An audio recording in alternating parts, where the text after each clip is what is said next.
Ugh. Homelessness. Ugh.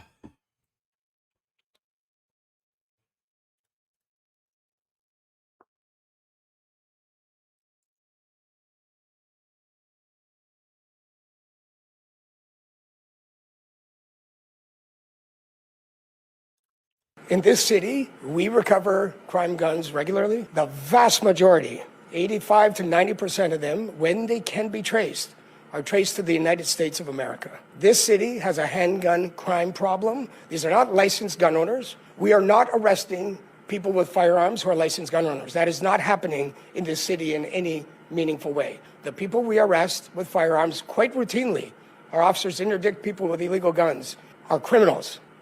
Oh, you don't say. You mean the liberals are fucking assholes? They're trying to take our rights away for no reason? Really?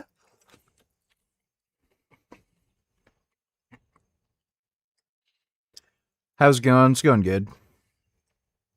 Had a really good workout. Shoulder is much better. Especially for back training, I can train like nearly 100% normal. For chest and shoulders, I still have to do some like weird gay shit to work around it, but pretty good overall. They are criminals without firearms licenses, and the guns they have are illegal. The vast majority sourced to the United States of America. That's been the trend for many, many years in this city. That wasn't some gun lobbyist. That wasn't a conservative politician or some angry firearms owner on YouTube. That was Toronto's. Yeah, a lot of people who come to Canada, they're like weirded out, like especially if you're from Europe. I think they do that in the States too. But yeah, they don't include the tax on prices when you're looking through shit. It's bizarre. It's probably a racket where it's like, oh, but then we'll sell less product, and like it's probably some like liberal fucking corrupt horse shit where they just decided not to do that. Just to fool people into paying more. Police chief standing in front of the country after another horrific shooting and admitting what legal Canadian gun owners have been saying for years. Licensed Canadian gun owners are not the problem. The vast majority of traceable crime guns, 85 to 90%, are coming from the United States. And police are not arresting licensed gun owners in any meaningful way. Those are the police chief's words, not mine. So here's the question. What debate is... By the way, when licensed gun owners are arrested, it's for the most inane fucking horseshit. And it's just political persecution. So they'll have bizarre laws where you have to use 2 locks when transporting a firearm to a range. So somebody like can very easily make the mistake of only putting 1 lock on. They end up getting pulled over for speeding. They say, hey, I'm a gun owner, just so you know. Then the police check the thing, and then, oh, you only got 1 lock on, arrested. That's what they get arrested for. Like, just inane fucking retarded horseshit.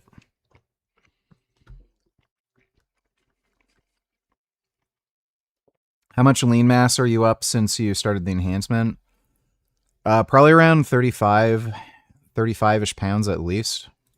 Is left? What evidence could possibly be clearer? The police chief responsible for Canada's largest city is telling you exactly where the guns are coming from and exactly who's committing the crimes. They're smuggled guns. They're illegal handguns. They're being carried by gang members, violent criminals, and people who have absolutely no intention of following firearms laws. But Ottawa's response is to keep attacking the most screened, licensed, registered, and monitored people in this entire country. The people least likely to commit a crime. People who took the course and passed the test, submitted to daily background checks, followed storage laws, followed transportation laws, renewed their licenses, registered firearms, and remained in contact with the RCMP firearms system. Those are the people this government has chosen to blame. Not because the evidence points towards them, because they're easy to find. Criminals don't register their guns. Smugglers don't submit declarations. Gang members don't care what model numbers Ottawa added to another list. But license owners have names, names, addresses, and paperwork. So instead of confronting organized crime, border smuggling, and violent... It's political persecution. That's all it's for. They want to politically persecute conservatives because they disproportionately own firearms. That's all it's for. They do tons of shit like this. Repeat offenders, politicians target the people already obeying the law and call it public safety. This isn't public safety. It never was. It's theater, and the theater has failed. For years, legal gun owners have been told to sit down, remain quiet, and accept one restriction after another. The handgun freeze, the model bans, the classifications, the confiscation program, the constantly expanding list of firearms that were legal one day and prohibited the next. Not because their owners committed a crime, but because politicians signed another order. No statistics, no study, no debate. And every time they do it, they stand in front of cameras and pretend they just took another gun away from a gang member. They didn't. They took property away from a farmer, a hunter, a sports shooter, a veteran. Oh, don't forget the people who shoot the fucking dumb N-words who fucking break into their fucking house with like 5 or 6 or 8 of their fucking gang member friends so that they can rob them fucking blind. Yeah, they also arrest those people who are just defending themselves and their fucking home and family and property. Oh, you're shooting the fucking black people who are trying to steal your fucking shit and kill you? We can't have that. The liberals love crime. There's legal gun owners stopping crime? We gotta take the guns away from them and lock them up. They're stopping crime. How dare they? Fucking liberals. Our police, our military, a Canadian who followed every rule the government placed in front of them. Meanwhile, the Toronto police chief is openly telling the country that the people committing handgun crimes are not licensed gun owners. So where's the evidence that confiscating legally acquired rifles will stop illegal handgun shootings anywhere? Where's the proof that spending billions of our tax dollars chasing licensed Canadians will prevent the next gang shooting? They haven't shown it. It doesn't exist. They repeat words like military style, assault style, weapons of war, but political language is not evidence. A frightening photograph at a press conference is not evidence. A politician pointing at a gun they don't understand is not evidence. And exploiting the victims of violent criminals to attack people who had nothing to do with the crime is not leadership. It's cowardice and pathetic. And let's talk about their so-called buyback. First of all, it isn't a buyback. The government never owned these firearms. Canadians bought them legally with government permission after being licensed and vetted with their taxed money. You can't buy back something that was never yours. It's compensated confiscation. And even that program has exposed how completely this government has... Okay, this is what absolutely exposes the fucking bullshit about this gun buyback program. Oh, we want to, like, confiscate these weapons so that they're not used to commit crimes.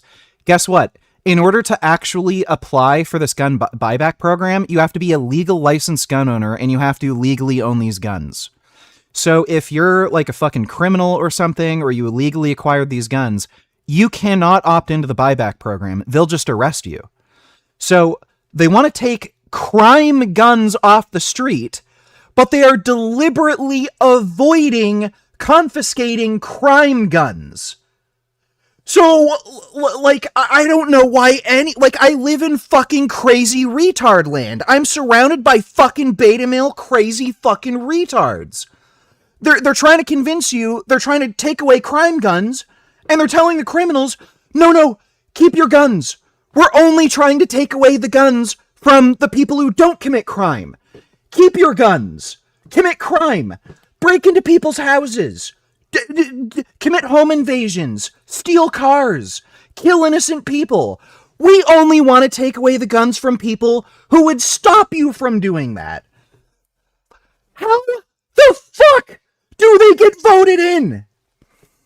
Has lost the trust of Canadian gun owners. As of June 8th, the government reported 68,717 firearms declared through the individual compensation program. Declared, not necessarily surrendered and destroyed at that point. You may have heard people claim that only around 2% of people complied, but the truth is even more embarrassing for Ottawa. Nobody can produce a trustworthy national compliance percentage because the government doesn't know with any certainty how many affected firearms exist. The government previously estimated roughly 150,000 affected firearms, while industry estimates show millions. Depending on which estimate is used, the apparent declaration rate changes enormously. That uncertainty alone should terrify taxpayers. How do you budget a national confiscation program when you don't even know how many firearms you're trying to collect? These people are clueless. How do you measure success? How do you estimate enforcement? How do you justify the cost? They built the policy first, then tried to locate the facts afterwards. But here's what the declaration figures do prove. Potentially hundreds of thousands or millions of effective firearms remain outside of the program, and an enormous number of Canadians have no confidence in what the government is doing. That isn't a minor administrative problem. That's a Favorite esports games? They are all completely and utterly fucking horseshit, hot garbage, suck ass, unplayable fucking pieces of shit. Every single fucking esports game is just pure dog shit, unless you include fighting games. If you include fighting games, that's a different story. It's a little, and that gets a little complicated. This might be a controversial take, but I think the best fighting esports game of all time that's like actually being played in competition is probably Virtua Fighter 5. Like you're gonna have a really hard time convincing me that that is not the most or one of the most like balanced fighting games that have been made, especially considering it's 3D. Most of the Tekken games have been like really fucking broken competitively. Tekken 7 was probably the most balanced, but even then, like you've got fucking Leroy, and even after the balance patches, still fucked. They literally had to change like a lot of the defensive systems in Tekken like fundamentally because they had Akuma in the game. Like that was a fucking joke. Tekken 8 is getting better. Hopefully they completely unfuck it, but there's still like characters that are just complete and utter fucking bullshit. Like I literally can't bring myself to go back to playing that game. Because, like, you just run into fucking Victor. And then, I just cannot fucking stand getting teleport fucking sword slashed over and over again. And then his insane fucking wall travel. Like, my God.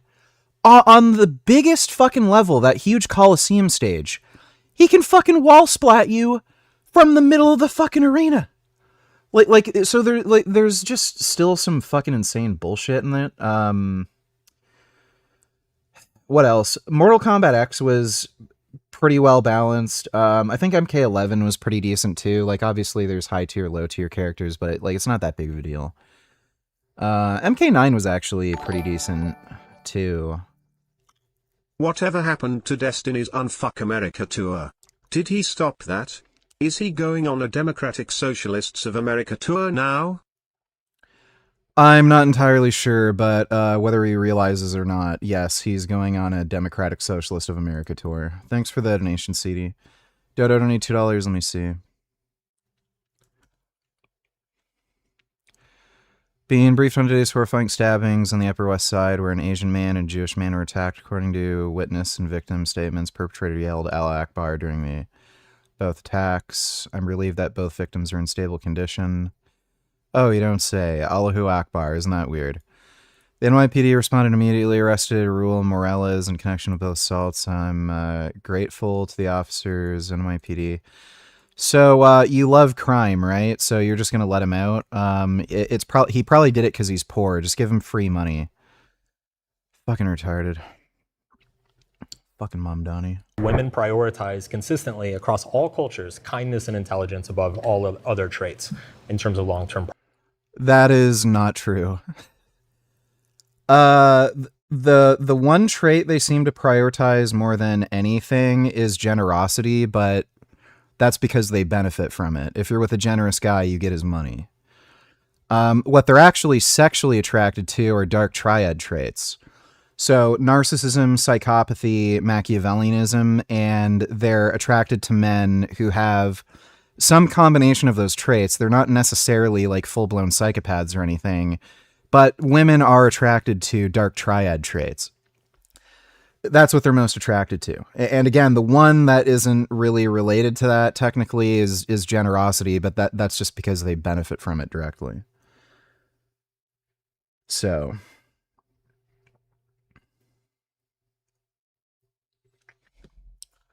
partners. My final surrounded claim is that the most attractive men are those who like and respect women. I think they're. yeah, that's why, oh my God. That's why Ted Bundy, the serial rapist, serial killer, had tons of women fawning over him. And he got fucking married and had children while he was on death row, right? Give me a fucking break. Just so fucking ridiculous. There are kind of two different hypothetical case studies that would show. There's actually a romance author, a female romance author, who put this really well. Women like dangerous men who are a threat to them, who are scary, but they are like so fucking sexy and attractive and like give you what you want that you're willing to take that risk. Like she specifically mentioned, like for a man to truly be attractive, there is an actual potential for him to rape you. This is a female romance author, a really well-regarded female romance author. So, women, like, it's probably a biological fucking thing. Like, when we were living in tribal societies and shit, women wanted dangerous men who would, like, protect them. But, like, again, that's kind of the ideal man. A powerful, dangerous man who is capable of committing violence, who ideally won't commit violence against their partner, but will commit violence against other people if necessary. And, you know, tall, sexy, you know, big dick, all that other shit, money. Show that this isn't the case. I actually wish what I'm about to say wasn't the case. Okay. But we all know the example of the man who is really not a great guy. And, you know, her friends are telling her like, oh, you shouldn't date this guy. But she's just so attracted to him that she's kind of hooked into that. Mm-hmm. And then the counter side, we know the kind of guys that are really nice, who are really respectful, who are buying dinners, who are getting flowers, who are doing all these things. And they're just not that attractive. Right. And so no matter how respectful they are, no matter how good they are, no matter how kind of nice guy they are, right. And that doesn't mean that there's a continuum of you have to be a bad boy, you have to be a nice guy. I think every good man should be both. You should be attractive, you should be strong, you should be like kind of masculine energy, and you should be a nice person. Right. But these are two different continuums. And so it's not being nice and being respectful and kind of being really polite to him is what makes you attractive. It's actually kind of irrelevant. Okay. Let me introduce another dimension to that spectrum. I would argue that nice guys are not actually nice. They're usually being, for sure. They're usually being nice in a transactional way, right? It's well, yeah, like that's another thing. There's definitely women who get the ick, and like you can tell it when somebody's being nice to get something from you. There's an interesting commentary, like this is part of the Conan the Barbarian novels. Conan the Barbarian is this like really gruff, you know, gritty, like direct kind of brute, but he has really good moral character. He will save innocent people. He'll, you know, stand up for, you know, people who are being persecuted. He'll save women.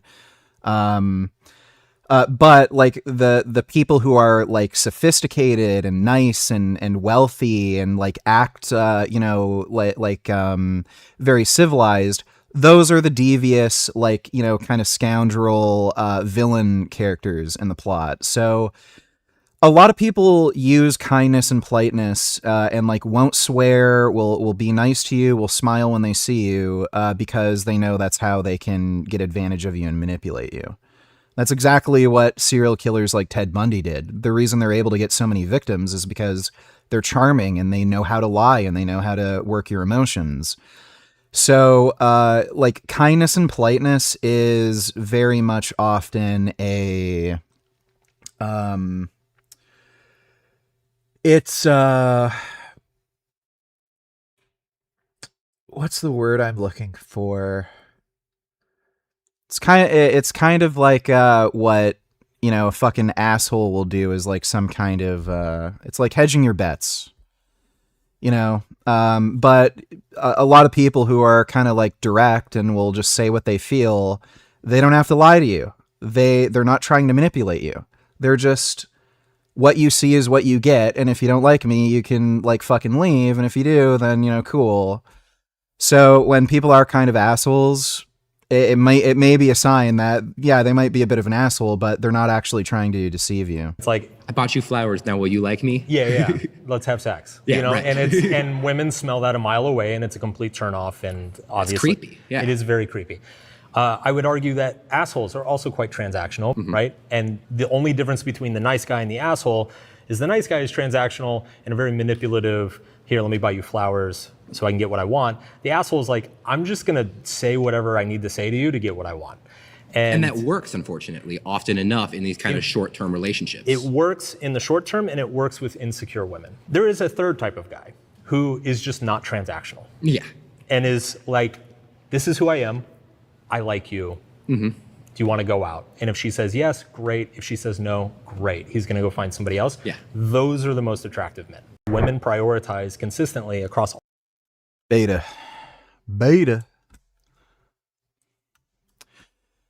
If you hadn't noticed, the Republican Party actually now controls all three branches of the federal government and most of the state legislators, and yet people like Nathan Robinson will still find a way to blame Democrats for their current state of affairs.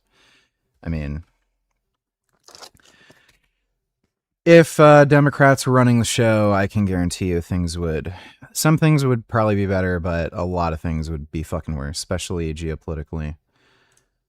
Questionable if the Venezuela operation would have happened. Almost certainly the Iran operation wouldn't happen, and Israel would get less support. Yeah,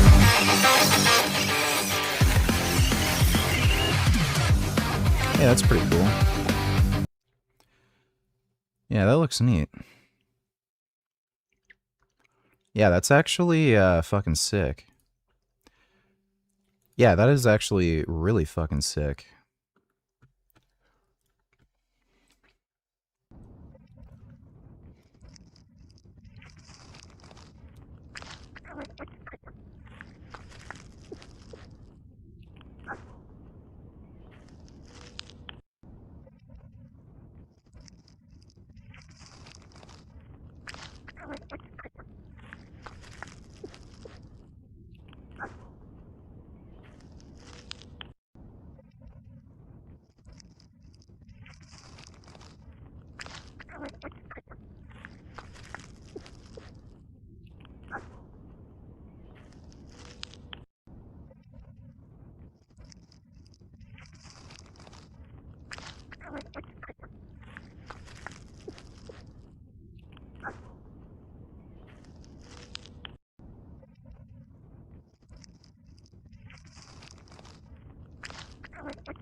That's a nice kitty.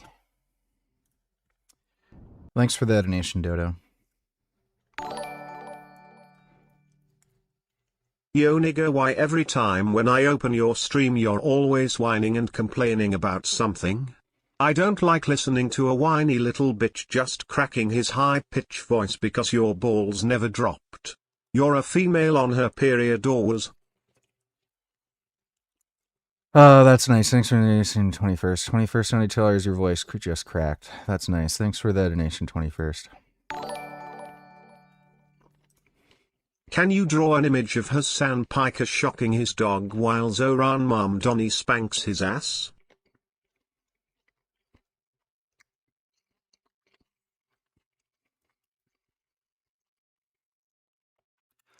I suppose I can do that.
Uh, what was the highest weight you were ever at? 285. I got pretty chunky trying to bulk to bench the 405.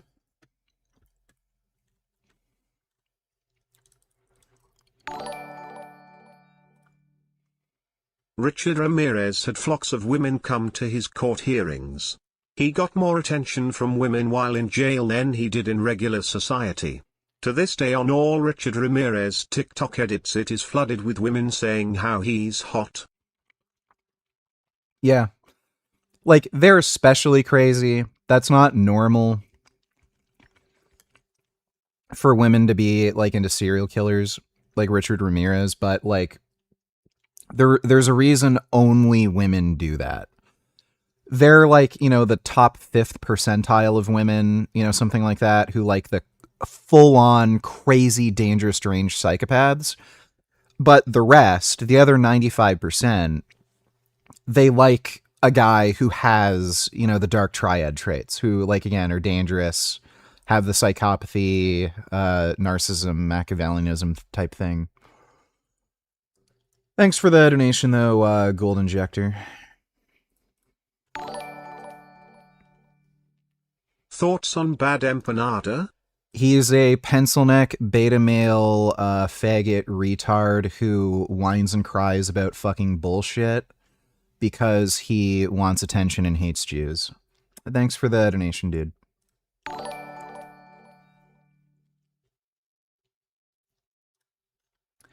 JP donated $2. When I say you shouldn't watch or support any of these other influencers, it is not a joke. They literally have meetings on how to harass me next and how to send people over and spam report my content. No, At they least don't. 10 to 20% of my videos get taken down and then are instantly put back up because they were falsely flagged. And every single time I try to live stream, I just get taken down immediately. Anytime one word slips out of my mouth, instant 3-day ban. And that is because all these other influencers don't want me on here. They want to continue to steal my diet and health advice, and they want to continue to scam people and take advantage of them with their snake oil products. So me coming on here trying to help people, I end up getting harassed, and it's completely ridiculous. It's completely insane. I'm here trying to help people, trying to run a legitimate business, and all these other people are harassing me, and no one ever knows about it. He really thinks people give a shit about him.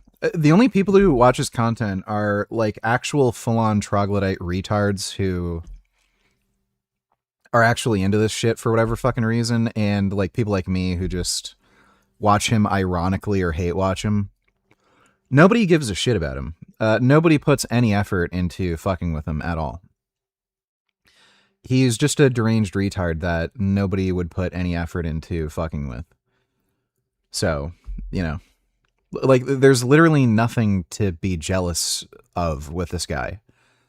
He's just fucking weird to begin with. Like nobody would want to be like Frank. He's short, insecure, gay. Like he's a fucking retarded gay midget. No one's jealous of him. Like there are people who will fuck with me and like send me fucking death threats or call the police on me, dox me and shit like that. Because there's actually something to be jealous of, and they're just fucking losers who want to like try to bring me down. Frank is a fucking gay retarded midget. Nobody like will bother you.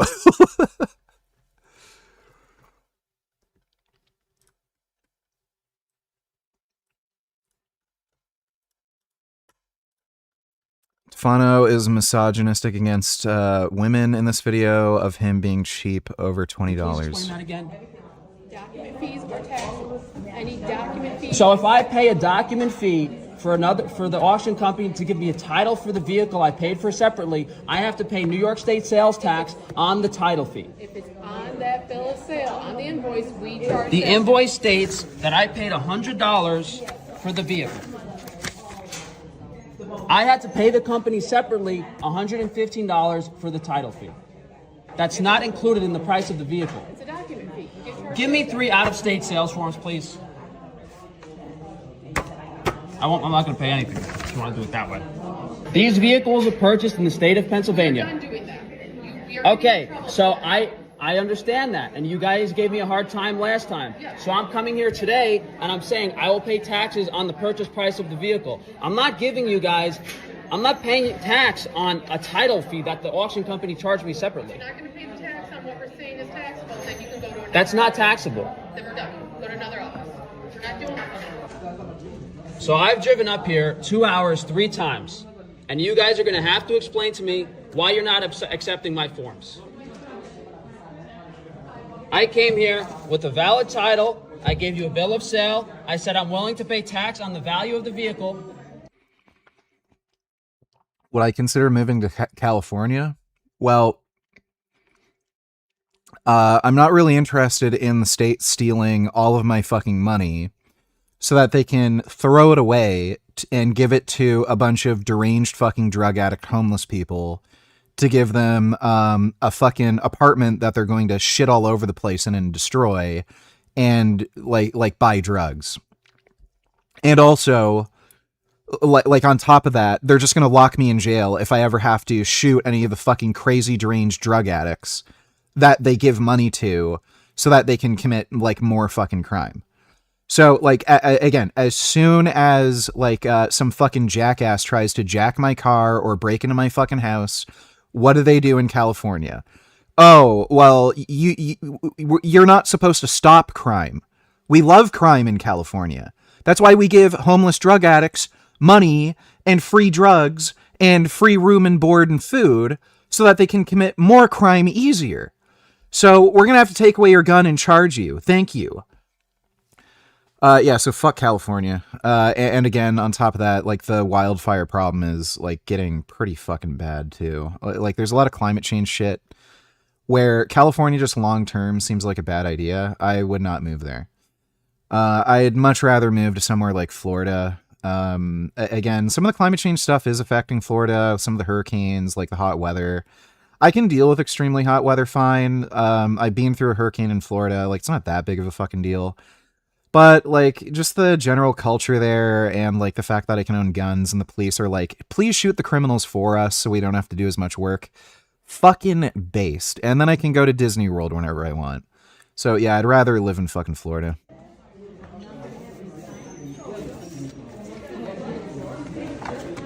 Yeah, I saw that. Seth Rogen was saying crime in California isn't that bad. He only got carjacked like 15 times. And, oh, the insurance takes care of it, so who cares? Seth Rogen, what a fucking bitch, dude. Have you been to Lake Ontario or Lake Erie, Niagara Falls when you were in Toronto? Well, Lake Ontario is literally right downtown. So yeah. I also lived right by the lake when I lived in the Toronto apartment. I have been to Niagara Falls. Niagara Falls is weird. Like, right at the falls, it's nice, but then if you move just slightly out of the touristy kind of area, it gets really kind of seedy and gross. Never been to Lake Erie, though. Okay, I'll leave. Am I doing something wrong? Yeah, you're not going to create a disturbance and yell at our clerks. I'm not creating a disturbance. No, I was you are. trying to get it You're yelling at the clerks. Okay, leave the building. Am I yelling? Leave the building. Come back in today, you'll be arrested for trespass. I'm not coming back here, that's for sure. Well, good. Then there won't be an issue. So you guys basically hold people hostage for... You guys just make up what you want to pay. You guys make up what you want the people to pay on, and when people argue or say they don't want to pay it at all or try to get what's fair, you kick them out of the building? You don't care at all. She has no clue what she's talking about, and all you said was to... We all have to pay taxes. Take it up with someone other than... I was going... You know... I'm joined live in the studio by Nicole Whittle, who's a vegan content creator who posts... Maybe I'll watch that later. That's a little long for right now. I've still got to draw this fucking thing. Thanks for that donation, JP.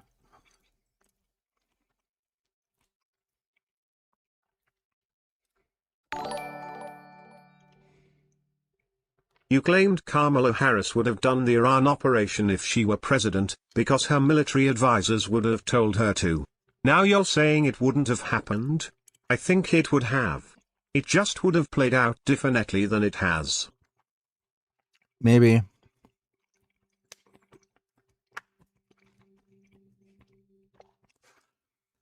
I'm not sure if I don't remember saying that.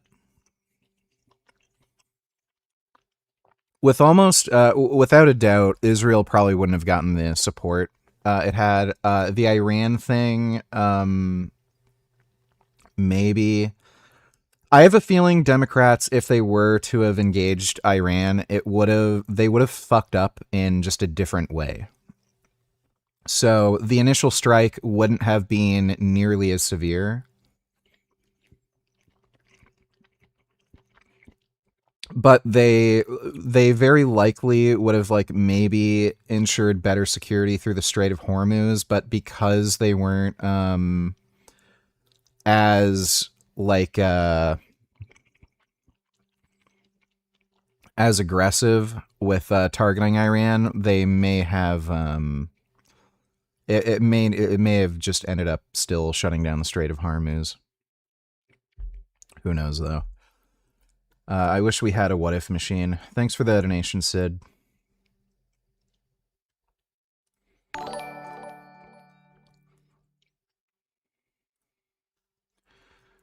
Let me see. Dodo donated $2.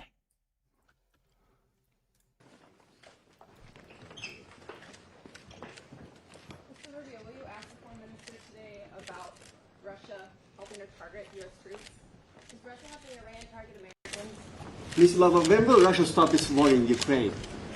Once again. Okay, thank you, press. Thank you, guys. Thank you. Speak louder. Time to depart. Thank you, press. All right, guys, let's go. Come on. Let me hear that again.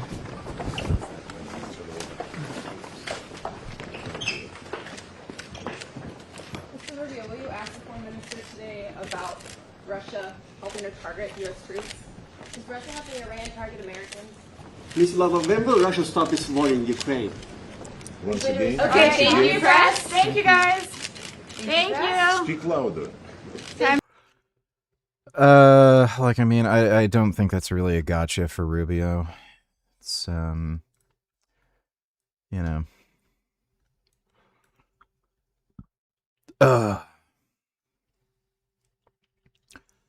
College Democrats of America, Jewish Caucus statement on streamer Son Piker's appearance.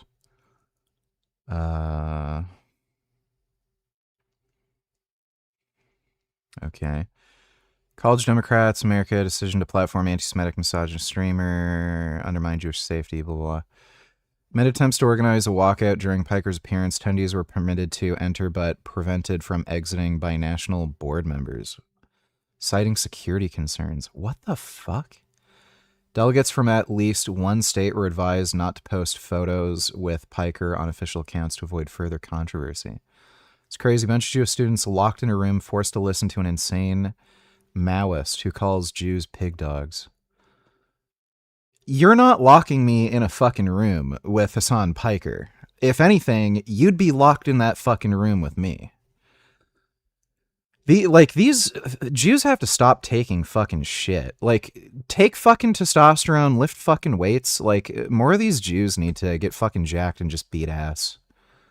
That is fucking nuts. Most power plants today operate by burning chemical energy. That is not very efficient. We've already seen that one, dude. You sent that to me yesterday. Please, November, Russia stopped its war in Ukraine. Okay, thank you, press. Thank you, guys. Thank you. We literally already saw that clip. It's just a different angle. From espionage to arson, European intelligence services are sounding the alarm on a dangerous new trend: Russia's disposable agents. Who are they and how do they operate? They aren't traditional spies. They are ordinary people or local criminals hired for one-off hit jobs, recruited almost entirely on Telegram. The deal? Quick cash, simple tasks, and zero direct contact with. Being a nihilist and acknowledging that there's benefits to living is not a contradiction. You don't know what a contradiction is. So what is the proposition and its negation? You can recognize that there is no meaning to life, but also recognize that there are benefits to living. That doesn't mean it has a fucking meaning. Thank you, retard, for your dumbass fucktard commentary. Their handlers. Just recently, two unidentified individuals were detained in Serbia, suspected of working for Russian intelligence. German media report that they were disposable operatives planning bomb attacks inside Germany. And this isn't an isolated incident. Just months earlier, a Serbian court convicted 3 people of spying for Russia. Their assignment was to stage incidents targeting Jewish and Muslim communities in France and Germany to stir local chaos. They were found responsible for splashing green paint on the Holocaust Museum and 3 synagogues in Paris, as well as leaving pigs' heads in front of 9 mosques. The orders, instructions, and money for the group's actions were provided by structures of the intelligence service of the Russian Federation, according to the verdicts seen by RFERL. And what about mysterious packages that exploded in warehouses across the UK, Germany, and Poland 2 years ago? They were disguised as fake cosmetics and massage pillows. One of the suspects, a Russian national named Alexander Bezrukavi, was captured in Bosnia-Herzegovina and extradited to Poland to face terrorism charges. European intelligence chiefs warned that this is part of Moscow's widening. What do you think about Todd Lee's idea of keeping testosterone at a TRT dose and using Masteron as the main muscle-building compound? Well, for one thing, it retard-proofs everything. Like, a lot of people are stupid and they don't really know how to balance, like, their testosterone dose, manage estrogen, and some people do have DHT sides, and, again, you kind of have to figure out how much you convert. So it retard-proofs everything. The problem with that is Masteron tends to be harsher on HDL, and it doesn't have the beneficial effects that testosterone has on LDL.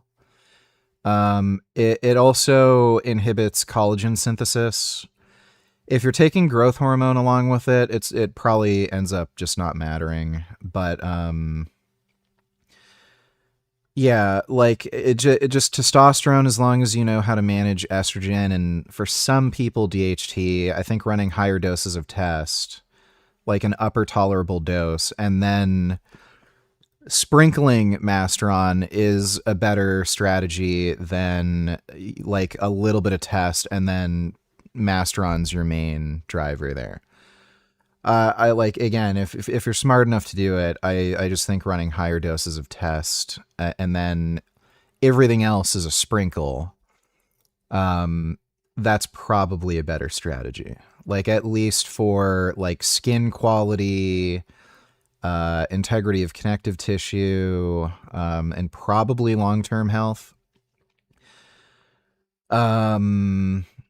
But again, everyone's different too. Like some people do not tolerate testosterone at higher doses as well. So again, the Masteron thing might be better. Like, it just depends. Like, it's not really a one-size-fits-all kind of thing. Hybrid war to destabilize nations backing Ukraine.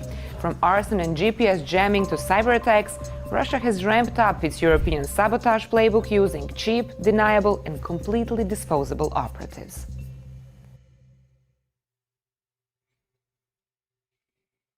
From espionage to arson, European intelligence... Alright, thanks for the donation, dude. Holy fuck, am I gonna be able to draw this fucking picture at some point?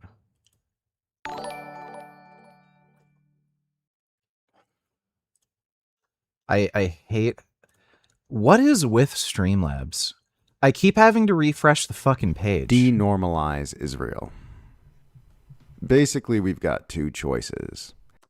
Caitlin Johnstone, here's a fucking pro tip. Don't listen to a dude with a girl's name who sounds like a faggot. Thanks for the donation, dude.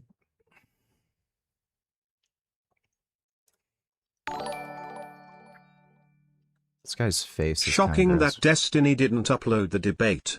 Even though you got plenty angry and that should have been content. I think the positions he argued for were just so insane he thought there's no way he could upload that. Bro, he was defending the jizya.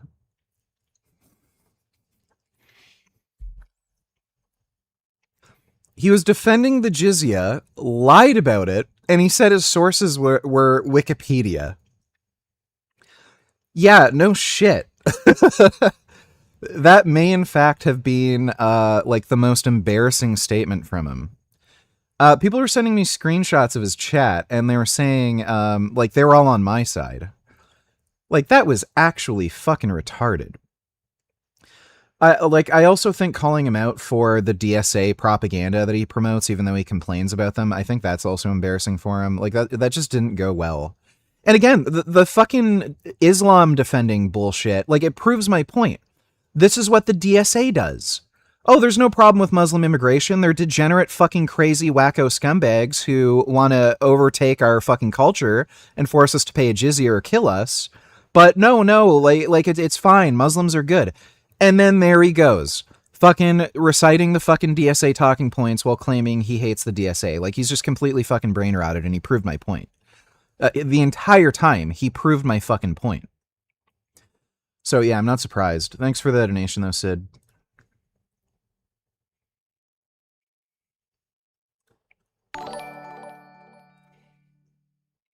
Who is the best supplier for retatrutide and sermorelin in the USA?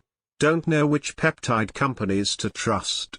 Looking for high purity and reasonable prices.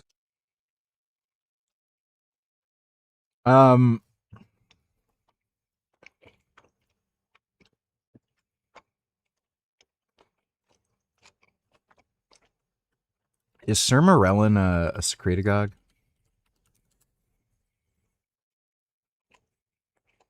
I don't know why the fuck you want to get sermorelin. Right now, there's a growth hormone shortage because of import restriction things that are happening. You can still find it. It's trickling in. Websites that do supply growth hormone, you kind of have to like look throughout the day and refresh the page for them to like have it in stock for like 5 minutes.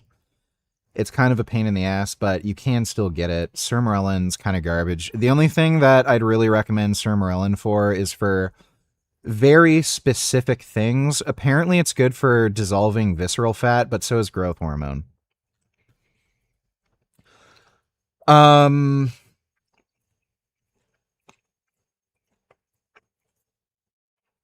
Every peptide company selling legitimate, like actual retatrutide, it's going to be extremely high purity. It's extremely easy to have Retta at high purity. Extremely easy. I've never seen it below 98%. So I can't give you any recommendations for peptide websites, but check out Chase Irons. He has some stuff on his Instagram. I'm a little worried about recommending peptide stuff because YouTube TOS, but yeah, check out Chase Irons' Instagram. He'll have some stuff on there where you can take a look. Thanks for the donation, Vegan Groiper. Do you miss when Jarl lived in that Toronto apartment and Jarl could go to the lakeside to walk Lucy? Those were the days, man. Crazy how time flies, eh? I fucking hated that apartment. The only thing I liked about it was the area. It was very easy to get downtown. Yeah, it was nice that it was next to the lake, but the apartment itself was fucking horrible. Wasn't even that, like, the apartment was bad, it's that everyone in the apartment was a fucking asshole. Thanks for the donation, dude. Did you hear that? Russia is paying people in the West to incite violence against Jews and Muslims to make people like you more divisive and angry. They're getting exactly what they want. You're a useful idiot for Russia. How does it feel? That's nice, dude. I don't know why the fuck That makes literally no fucking sense. Oh, I have to be nice to Muslims. Okay. 'Cause Russia bad, right. Sure, dude. That ain't happening. Maybe if Muslims stop being crazy fucking whack jobs, things will be different, but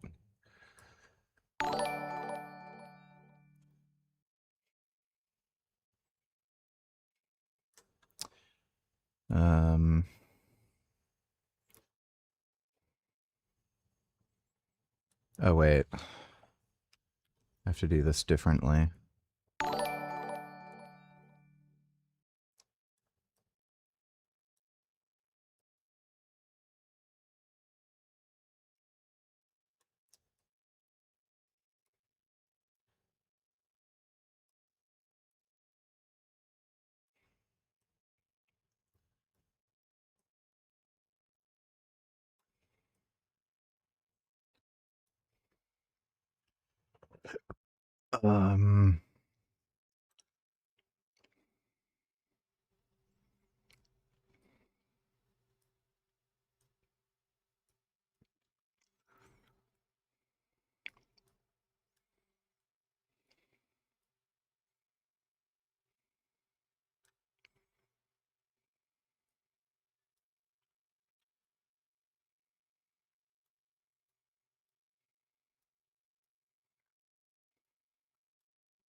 Kind of more like a cat than a dog. Kind of fuck this up.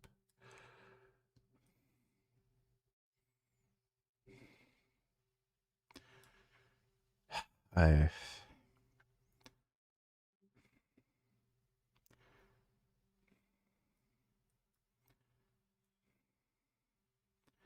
don't know, man. Dogs are hard. And then Zoran.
Okay, there's Hassan Piker shocking his dog while Zoran Mondani Hey spanks dude, his will we ass. ever get Jasmine's side of the story on how the relationship went? No. So there you go. There's the drawing you wanted me to do.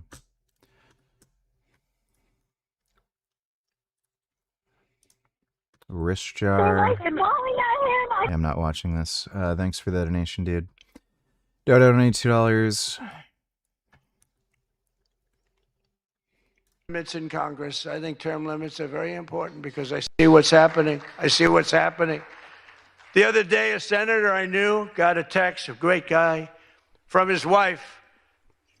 And she said, when you get home, I want to have you immediately come up the stairs and make love to me. And he said, I can't do both.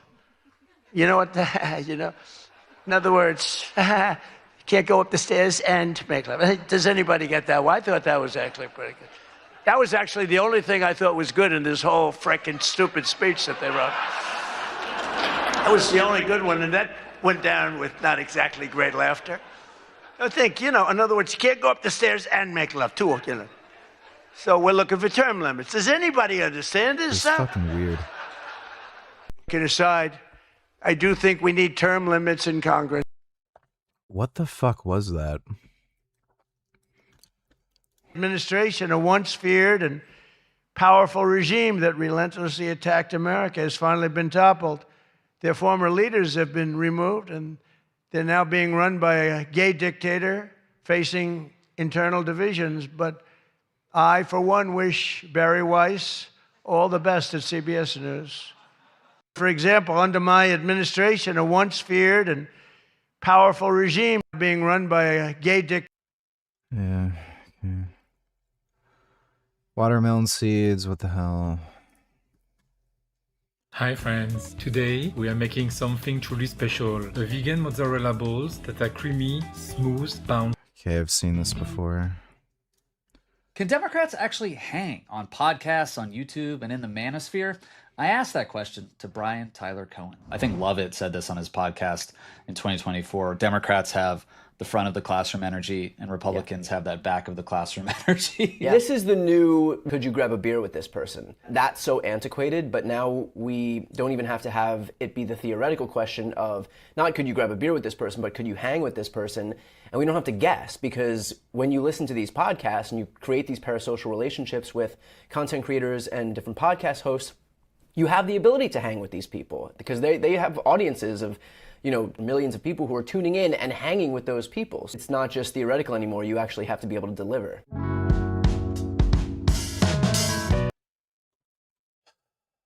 Why are you sending me these fucking stunning videos? admission from the Trump administration. Officials from the Department of Energy now acknowledge they cut billions in federal grants explicitly because those grants, that money, was supposed to go to states that didn't vote for President Trump in 2024.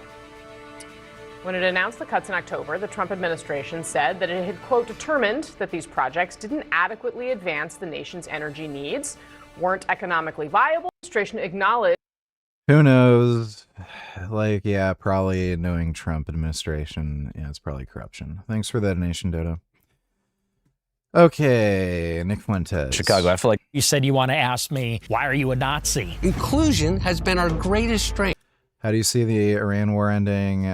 Probably eventually going to get a regime change, and Iran's just going to go completely fucking broke. Diversity has been our greatest strength. White people do feel like we are being boxed out. A 26-year-old white kid doesn't feel like he has access because he's been canceled, and the problem is black people. I didn't say the problem's black people. Well, you just did, Nick. You just said the problem is crime, and we know who's doing the crime in Chicago. Do you get what I'm saying? Yes. About the Holocaust things? Oh. About that. We get to say whatever we want on the internet. We get to deny the Holocaust. As far as Jews are concerned in general, I think that everybody in the country should be treated with dignity and respect and have their civil rights. Like, what do you think about somebody like Mamdani? Personally, I don't like him. Like, for example, on 4th of July, when he takes the opportunity to sit there with, let's be honest, not a single white person. What about fucking Donald Trump? There's no ideological core to Donald Trump. No, I agree with you. Don Jr. got the largest loan ever given by the Department of Defense. Vance owes his entire political career to Peter Thiel. Whichever firm is the one to develop ASI, that could confer dictatorial-like powers upon the CEO of that company. Everything that we think about the way in which we exist in the world completely changes. Increasingly with Uber, Airbnb, banking apps, you can't live your life without the tech platform. Everything that AI is built on. Dodo $92.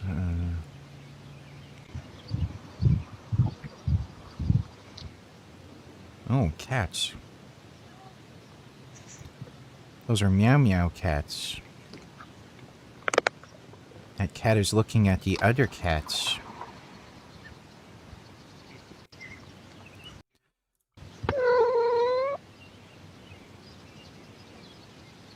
Oh no, how does he get down? Even Tim Pool. Ukraine has been fighting for the very existence against an evil dictator. See now the importance of Ukrainian victory against Russia. What caused this change? Tim Pool are doing 180 degree turns, obviously being bought and are being paid for this drastic shift in stance regarding Ukraine. If you're wondering where the Danish tax kroner for Ukraine end up, take a look here. I don't know what the interest is. I have no idea. Fucking weird.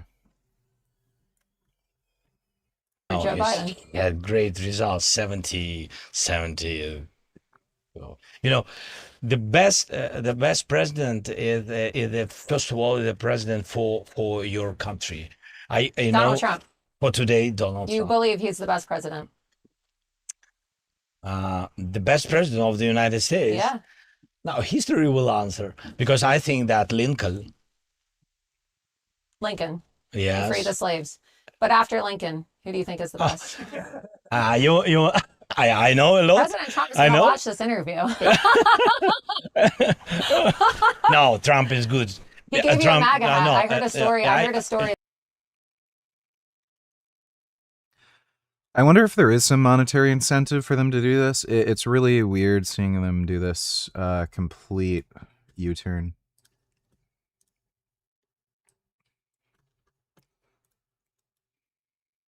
Democrats have been branded as socialists for longer than I can remember. I remember President Buddy, you literally call yourself a socialist, so... Obama being called a socialist almost every single day by Republicans across this country, and it didn't stop him from delivering not just on a first term, but a second term, and things that we still talk. Yeah, the difference is he wasn't a socialist and he didn't call himself a socialist. Look what happened to Bernie Sanders. Everyone called him a socialist. He said, "Oh, yeah. Yes, I'm a socialist. Socialism good." Nobody voted for him. So Talk about to this day. And I do have to push a little bit on you, Roland, on the premise around blue and red and purple, because I believe what's at the heart of this agenda is the struggle of the working person. And as much as we believe he's making everything more expensive for the working person. Ourselves in New York to be exceptional, we also know that working people aren't just struggling in New York City, they're struggling everywhere across the country. And this message is about how can we ensure that yes, I am dieting. When you work every single day, that you come home at the end of the day and you can actually afford to pay those bills for your housing, for your childcare, for your groceries. How do we reduce the distance between the potential to people are hungry? He's full of shit.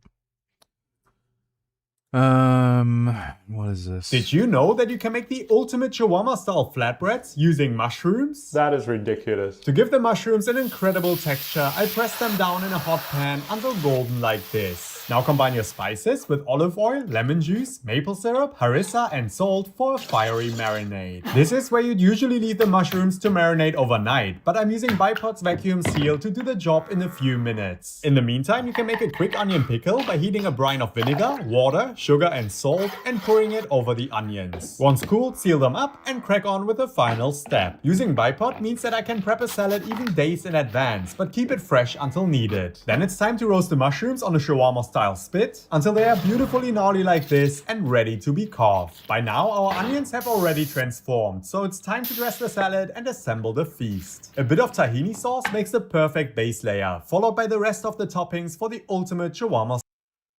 Yeah, looks good. Thanks for the donation, Dodo. Is ours. That's what they're stealing from us. I want to find common ground of how much of a shithead Donald Trump is. We can get there, okay? the kind of first question that I had whenever I caught wind that you wanted to do an interview like this is, why now? What made you want to sit down for this kind of interview? Well, I think it's an interesting conversation to have all of us here. And, I think it's a moment in our country when there's a lot of realignment. I think that people recognize, especially in the past couple of years, I'm like a non-conventional critic, maybe, of what's happening. And so I think it'll be an interesting, productive conversation. I think it'll be different. But I mean, specifically, because we kind of share a publicist, I heard that you wanted to kind of... Okay, we have a publicist that you hit up, and you said that you wanted to talk. I don't have a family doctor. I had a family doctor, and she decided to get pregnant. So my recommendation is to never get a family doctor who is a woman and who is within breeding age, because they're going to quit. Talk to someone who would give you kind of a fair shot to like clear up some things and maybe some misconceptions about you and the things you believe. Absolutely. Yeah. I think that, I'm somebody who, I think like you, actually, maybe we have this in common, is kind of pigeonholed in a certain way for things that we've done in the past or things that we've said. Yeah, I'm a crackhead. But I'm racist, right? I got pigeonholed there. Mine is true. Yeah. Yeah. Well, mine's a little true. Maybe a little, no. But yeah, so I think it'd be good to clear up some of the misrepresentations and put out something accurate. So what do you think is the most misrepresented thing about you? Well, I think really the whole image everybody has about me. When you mentioned me, I think on a recent show, you said you want to ask me, why are you a Nazi? Yeah. And that's how everybody knows me. Everybody thinks of me as a white supremacist Nazi, and I don't think that's really true at all. I think that we definitely have different values. I mean, you're more from the left, I'm more from... Dodo donates. So suppose one learns all these equations, but then finds himself in the unfortunate position of falling into a black hole. What would they see? Great question. There's actually two different perspectives you could take. One is the perspective That dude has really dorky shorts. for me watching you falling into the black hole. The other is the perspective of you falling into the black hole. What I see, first, you'll go faster and faster and faster towards the black hole as you fall down the gravitational potential. But then something strange will happen, which is you'll stop going faster and you'll start going slower. And the reason you're going slower is that as I watch you, you start to get gravitational time dilation as you fall down here, and I start to see you running slow, your clock running slow. As I watch you, I'm presumably... My psychiatrist and counselor both went on maternity leave and never saw them again. Yeah, no shit.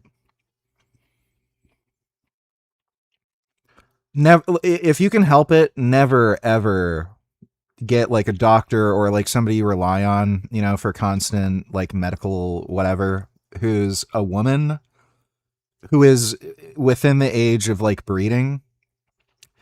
They are going to have kids and they will quit their fucking job. No woman who is a doctor is dating a dude who makes less money than them. So they're dating another doctor or a lawyer or like a hedge fund manager or something. They do not need to work. So as soon as they get pregnant, they are never returning back to the fucking workforce ever again. Again, especially like you can just look at the statistics. Once they reach the age where they're between 30, 35, that's when women quit the fucking workforce. They get pregnant, they're married, they're just never working again.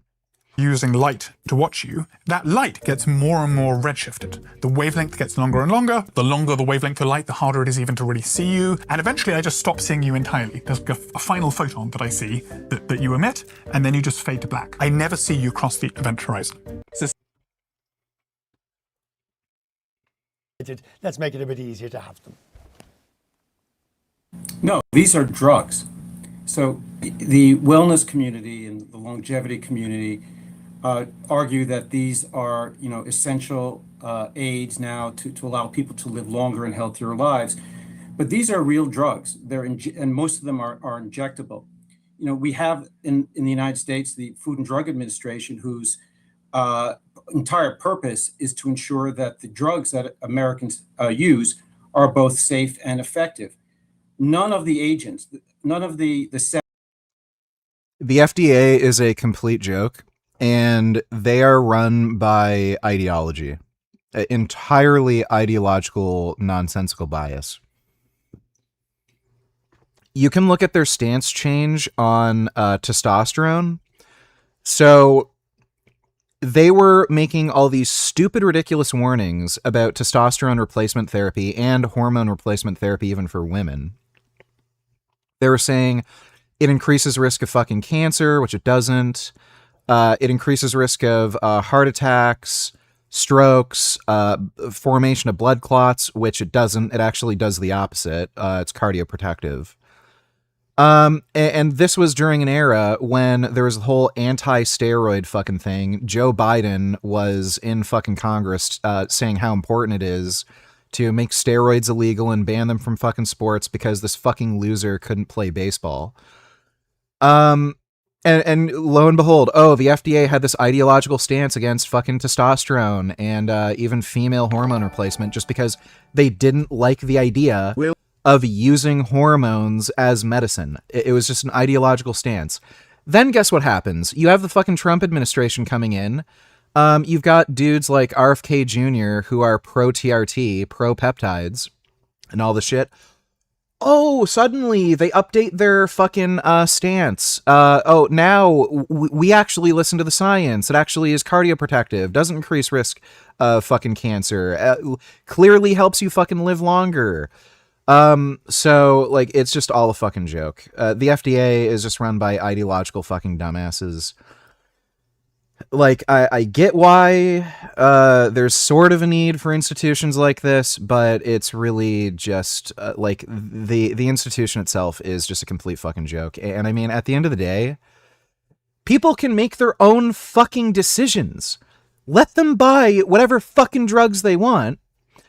Just put a warning label saying, like, as far as we know, this is not being tested. We don't know about its safety. It could have this risk.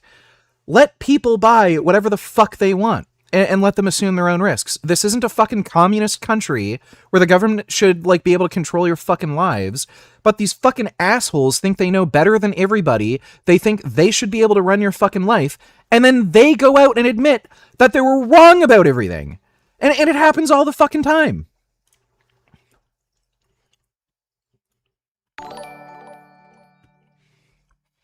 Will, that explains all my teachers who left the job after they got pregnant?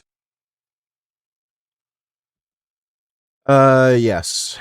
That is exactly why. Thanks for the donation, Dodo. Dodo donated So suppose one learns all these equations, but then finds himself in the unfortunate position. Oh yeah, we already watched the previous one. 7 Oh, wait. I didn't see that one. So suppose one learns all these equations, but then finds himself in the... Did I skip the last one you said? Let's make it a bit easier to have them. No, these Oh, wait. Okay, never mind. peptides under review today by this advisory committee have sufficient clinical trial data to prove that they are safe and effective. And the first of these peptides to undergo a vote today, which split 8-6 in favor of allowing compounding pharmacies to make it, has had clinical studies with a total of 30 humans. So these drugs are largely devoid of data. So why would we... So, by the way, when he says this, like, it's such bullshit. Cigarettes have never been tested on human beings. That is true. There's never been any randomized trials on cigarette smoking and tobacco. We know they're bad for you because enough people have smoked cigarettes for a long enough time that you can just look at the mortality statistics, and people who smoke cigarettes are dead. So there's no reason to have any research. Guess what? With a lot of these peptides, people have been taking them for multiple fucking decades. Like, you can find dudes who've been taking BPC 157 for over 20 years. No health problems, nothing, no kidney damage, nothing. Like, again, these have been on the market for fucking ever. People use these regularly, fucking constantly. You never hear of any reports of people getting severely injured or anything on this shit. The only thing you hear is, oh yeah, my joints feel better, I feel healthier, but my digestion improved. Like that's it. So, like, when he says this, it's just so fucking misleading. If you have a drug that's been on the market for so fucking long, and you literally can't find anyone fucking dying or having any health problems from it, well, there's your fucking data. That's how we figured out cigarette smoking is bad for you. So, go fuck yourself, you idiot. Make it easier for people to take them. Now, you just said about the numbers on the panel that voted. And the panel's been made up of mostly academics and that, but now apparently several people who promote or prescribe peptides. But isn't it a bit simplistic for us to say, well, those people on the panel who like peptides are going to vote for them? Or do you think that's exactly what's happened here? And well, in fact, that's exactly what happened today. The panel split 8-6, with 4 essentially being the 7 new members who were added last month by Health Secretary RFK Jr. And the 6 no's were the academics and researchers on the panel. So that's exactly the split. So one final question, which just occurred to me. Last week or 2 weeks ago, we had Pete Hegseth, and let's take testosterone if you're over 30, and all, you know the story, and people know it. Now you've got this peptides business. From your long experience, doesn't this always end up in 15 years' time with a whole raft of cases of people who've been injured, harmed, diseases? Well, that's funny because they've been out on the market for decades and nobody's got this problem. Things that should not have been done, but because they were done in a hurry, and everybody then starts holding inquiries in 20 years' time about who knew what, why, when, and why it was done. Look, this health secretary has criticized vaccines incorrectly for suggesting that they haven't been trialed in randomized placebo-controlled clinical trials. Now he's advocating that these completely untested drugs be made widely. Guess what? If people are taking them, technically they are being tested. Just like with cigarettes. If people are smoking cigarettes, technically speaking, you will find out if cigarettes are fucking bad for you. Nobody is dropping dead and getting cancer left and right from any of these fucking peptides. So give me a fucking break. It's just bullshit. And what's also misleading about this is some of these peptides are, in fact, FDA approved. The majority of the peptides sold right now, about 80% of the fucking market, is the GLP-1 agonists. So right now, obviously Ozempic, tirzepatide, those are FDA approved. Retatrutide isn't, but we know it's going to be. So some of these peptides are, in fact, being FDA approved, and them trying to regulate the fucking peptide market, all that's going to do is make it harder for people to get drugs that we know are highly safe, effective, efficacious, and actually extend life expectancy. And you're going to have more fat asses who are sicker and need to go on different fucking medications when they should just be on these GLP-1 agonists, which they would have otherwise been able to get if you didn't regulate the fucking peptide market. But, BPC 157, it hasn't been fucking randomized, trialed properly, even though, again, we know it's safe. People have been taking it for long enough. We would have figured out long ago if it was actually dangerous. Available. Look, I'm a simple doctor. I think that if I'm going to prescribe a drug that is going to be injected or ingested by a patient, I should know exactly what's in it. I should know exactly what large numbers of patients in clinical trials have encountered, what benefits have accrued, and what side effects they've had. And until you can show me that for these agents, why would I give that to a patient? Now, it may be that some of these peptides are really good and offer clear benefits. I'm all for that. Let's just see the data before we allow people to inject themselves with them. Doctor, I'm very grateful for you. Thank you very much, sir. You can see the next patient. Thank you. But again, I always come back to this. Oh, we need to see if it's safe before we can let people do it. We know cigarettes aren't safe. We know alcohol isn't safe. We know McDonald's and all this fucking junk food and trash that's making people fat isn't safe. But we let people do it. You're not interested in keeping people safe. You're interested in being a fucking asshole who's trying to make it so these fucking drug companies have this exclusive right to the fucking drug market, and they just get to be the most powerful fucking cartel on the planet. Fuck you. None of these people are interested in keeping people safe. Then ban cigarettes and alcohol. You're not going to fucking do that, are you?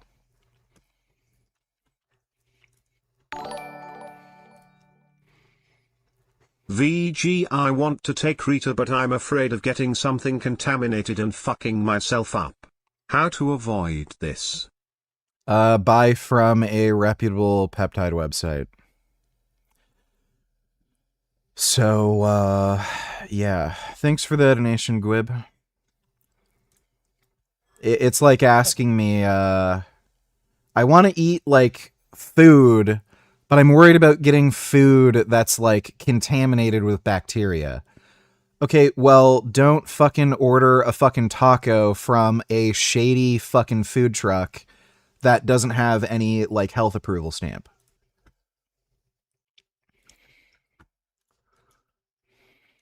Nick, I can think of about 4 things that I really wish you would take back right now. But Like we what? did it.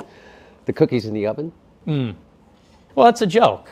But it's not, Nick. My wife is Jewish. My son is It is not a joke. Jewish. No, come on. Nick. I promise. From 1939 on. It hurt. Does it? Nick, That the left. And even they think I'm not gonna bother watching it. Like, this woman's based. Like, Nick's a liar. And you're from Farmington? Hi, I'm Angie Smith. I'm Like, that's a really stupid, pathetic way to respond to that, too. Like, we know Nick's a liar. He clearly denied the from Holocaust. Farmington Public Schools, top vote getter for Farmington Public School Board, been on the board 11 years. I am supporting Haley Stevens because she's that candidate. We need someone that can represent all of us, not just one race, but all races. Haley has done great work in Farmington and in Farmington Hills. She knows what she's doing. And anytime you can go to a Democratic convention and be booed and walk from behind a podium and stand there while you're being booed and things thrown at you, that's our person. So let's vote August 4th for Haley Stevens. Thank you. Thank you. When you say, not just for one, what do you mean by that? Well, you feel the other candidate is... The other candidate seems to be he doesn't work a room. You have to know. Please help. Do I inject or no? Well, guess what, retard? It comes in a fucking injectable vial. What do you fucking think? It's not like you're gonna shove it up your ass, right? How to work the room. Don't come out speaking only Arabic. Don't come out with your Arabic music on. Represent everyone. My DNA is my DNI. Well, my DI. I'm the mother of a lesbian. I'm Puerto Rican and Cherokee with a grandfather that was a white man from Ireland. Represent us all. Don't just represent one ethnicity and one race.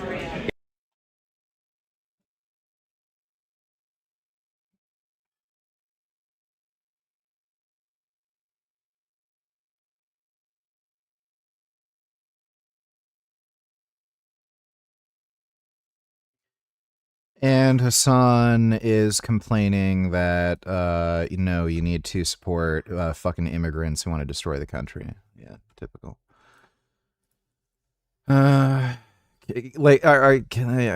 Whatever. This is good news because Biden overperformed in South Carolina and that propelled him to victory.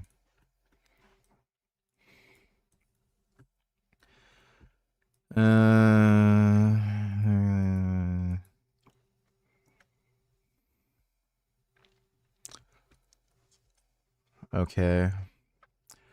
Watch this later. In 1939, Winston Churchill famously... Probably not going to be able to watch this later because this video is like fucking hour 46 minutes long and I keep getting interrupted. Maybe this. Hey, this is Ryan of Happy. No. Thanks for the donation, Dodo. From the right, but I don't think I'm a hater. I'm not a hateful person. It is Heil Hitler Friday, Heil Hitler, all my niggas Nazis. Hitler was very fucking cool. Yes, I do. One of them, and I'm tired of pretending he's not. So what's the thing about, I guess, traditional Nazism that you think you disagree with the most? Well, it's a non-Christian ideology. So, I mean, look, I believe that race is real, as the Nazis did, but I don't think it utterly defines a person. As a Christian, I think. I don't know what he means by that. It's not a scientific term.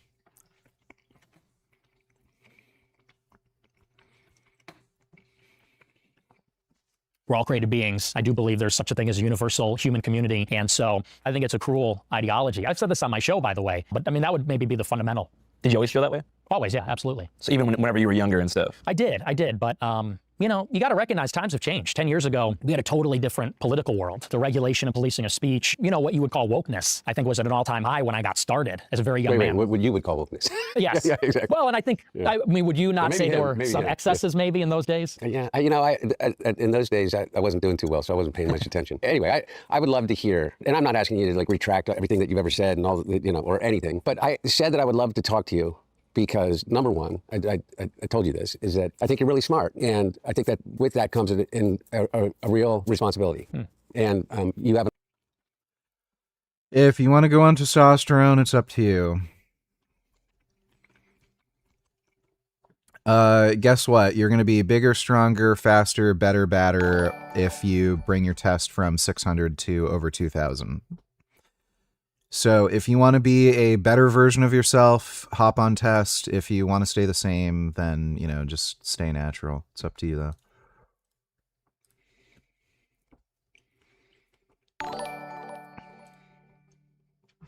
Yo VG, sent you a DM on Insta for recommended site for peptides and gear please when you can. I'm in the States. Thanks. Sure. As far as peptides, I know one peptides site that's good.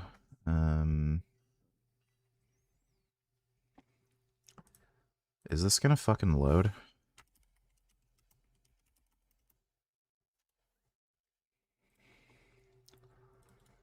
There we go. There's a peptide website. What was the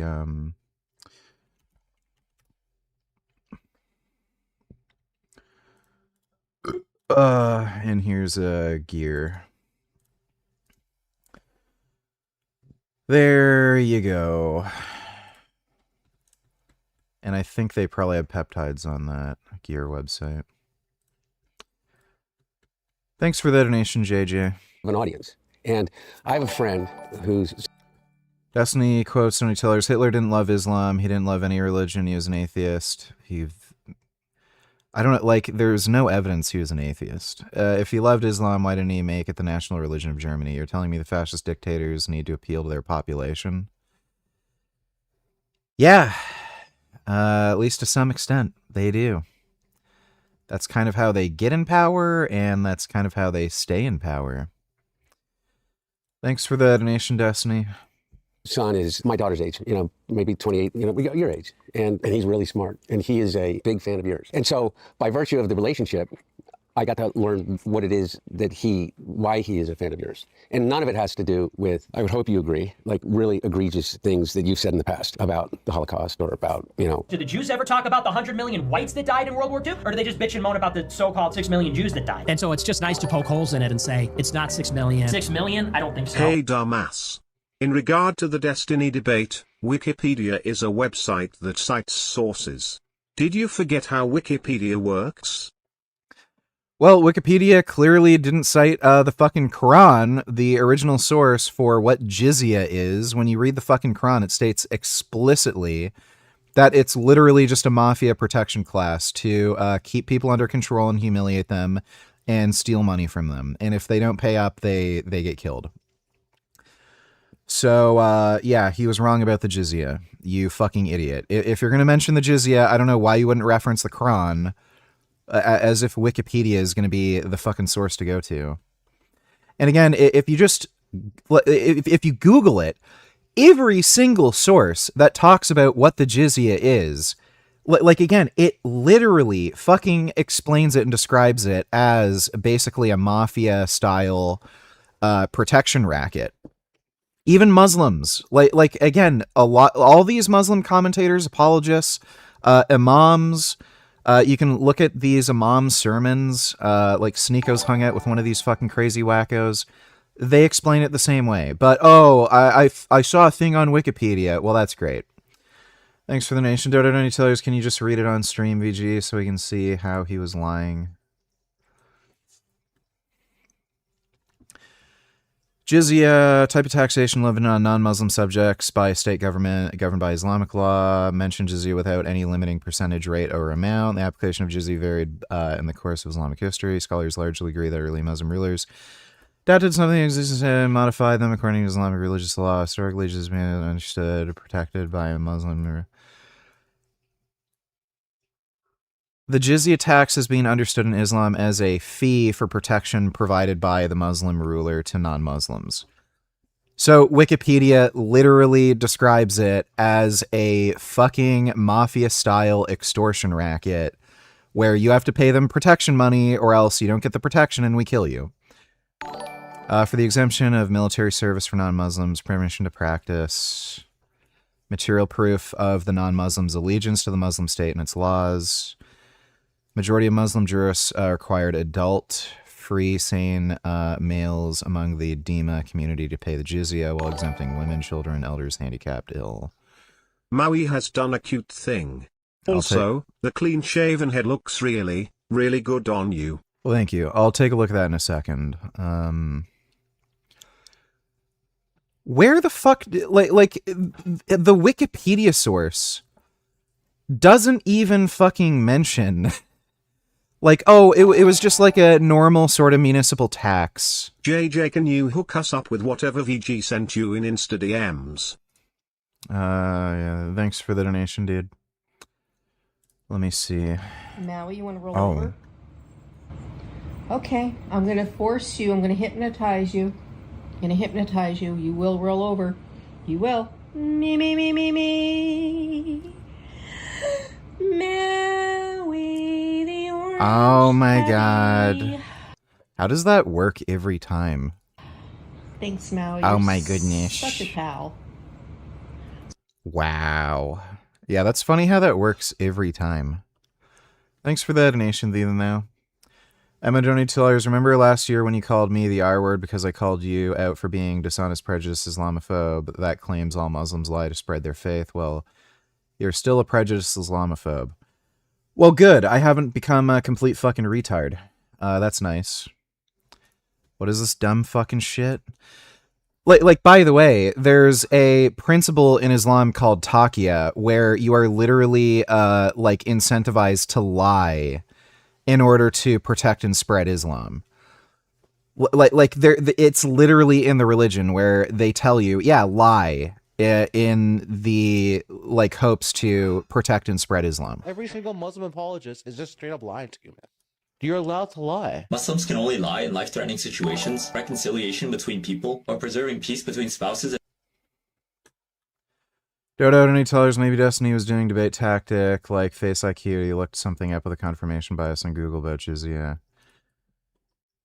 Maybe, I don't know, he's still fucking retard.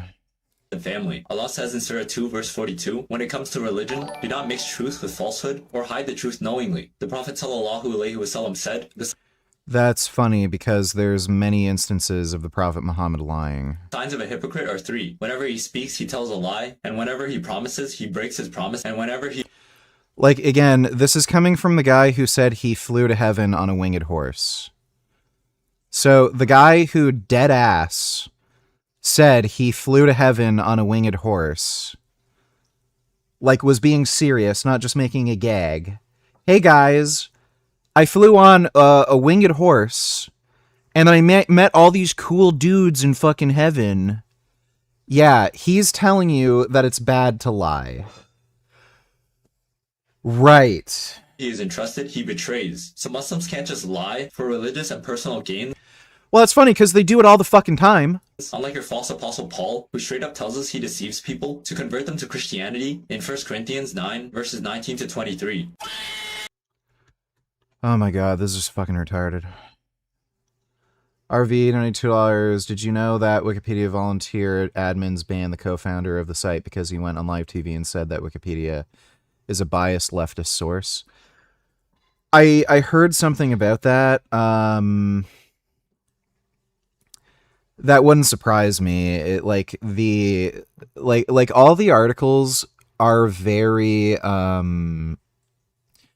you can just tell they're extremely sanitized, especially when you look up some controversial topics. So yeah, that wouldn't surprise me. Thanks for that donation, RV. And I don't even know, I think I've heard you since kind of rescind a lot of that. You concede that 6 million Jews died in the Holocaust. Possibly more. Possibly, we're discovering all the time. So it could maybe even be more than that. But what he agrees with is kind of the anger about the situation that particularly your generation finds yourself in. I know that to be real. And I think that there, maybe my reasons for recognizing that anger as being legitimate and my targets are different than yours. I just wanted to hear from you. When you say you're canceled by the right in 2016. Yes. I almost felt like in preparing to meet you now, is that your reaction to that was to just dig deeper and deeper into kind of the outsider, kind of radical, say anything for the purpose of generating, the attention to build an audience. Is that true? And it's not an accusation. I really mean it. I want this to be a conversation as much as possible. I mean, there's certainly some truth to that, but I think that might be overstating it a little bit because I really got canceled by the right and the left. Yeah. And back in those days in 2017, you had these far left journalists at Huffington Post, Right Wing Watch, ADL, SPLC, and I really believe they were on a mission to find extremist rhetoric, the white nationalist, neo-Nazi boogeyman, all that kind of stuff. And they would look at someone like myself.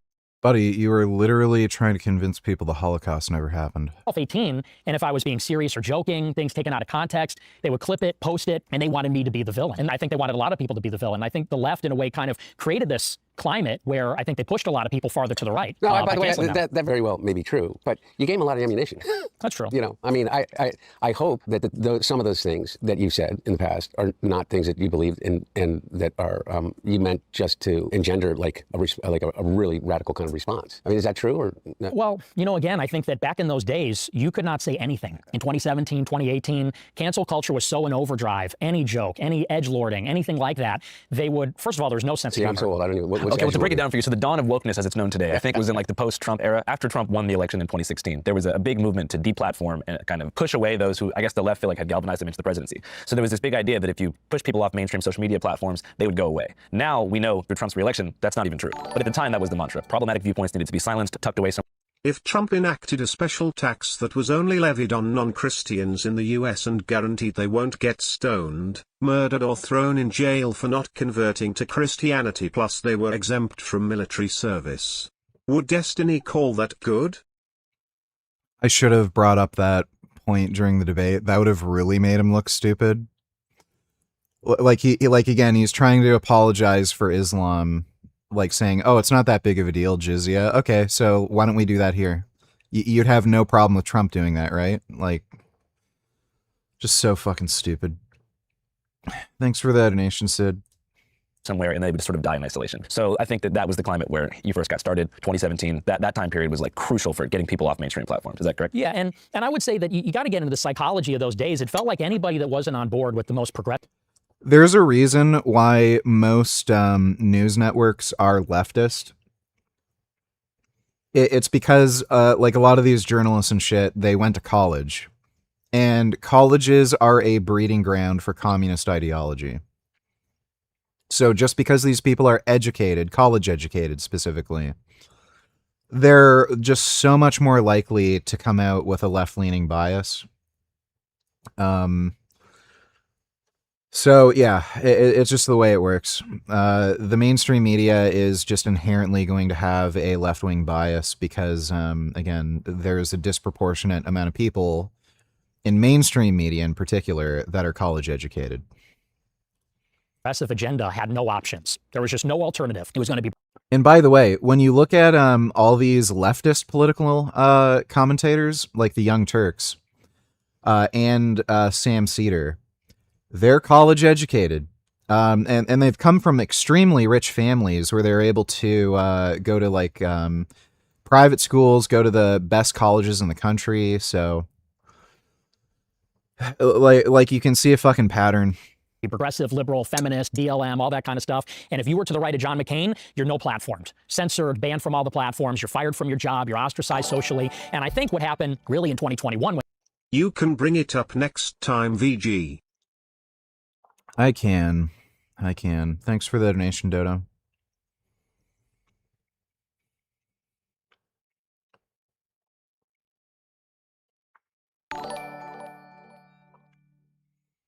Impression: Jordan Peterson gets stuck on an island with pigs. He is too scared to kill the pigs himself and tries to explain to the public why he didn't eat the pigs using the lobster methodology.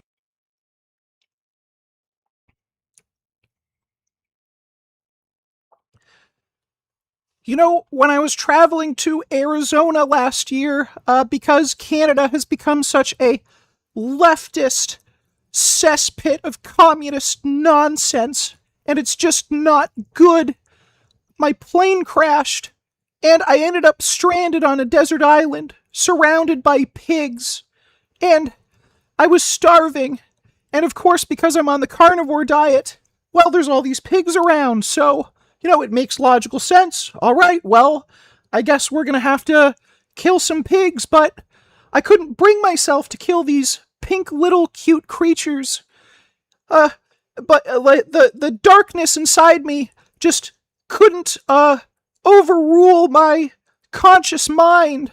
So, you know, I thought, lobsters, I don't think they're sentient or anything, but they bond for life. And I saw that the lobsters were very easy to catch, you know. All you really have to do is just put a little net in the ocean, and then the next morning you got a bunch of lobsters. And I made sure those lobsters weren't mated yet, because I didn't want to break a family bond.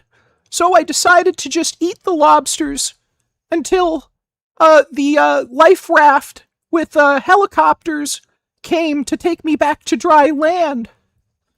There you go. Thanks for the donation. Once we're good. College should honestly be outlawed. No, they just gotta stop giving a ridiculous amount of money to these fucking institutions until they just get rid of their commie horse shit. And they gotta fire a lot of these professors that are spreading this commie propaganda.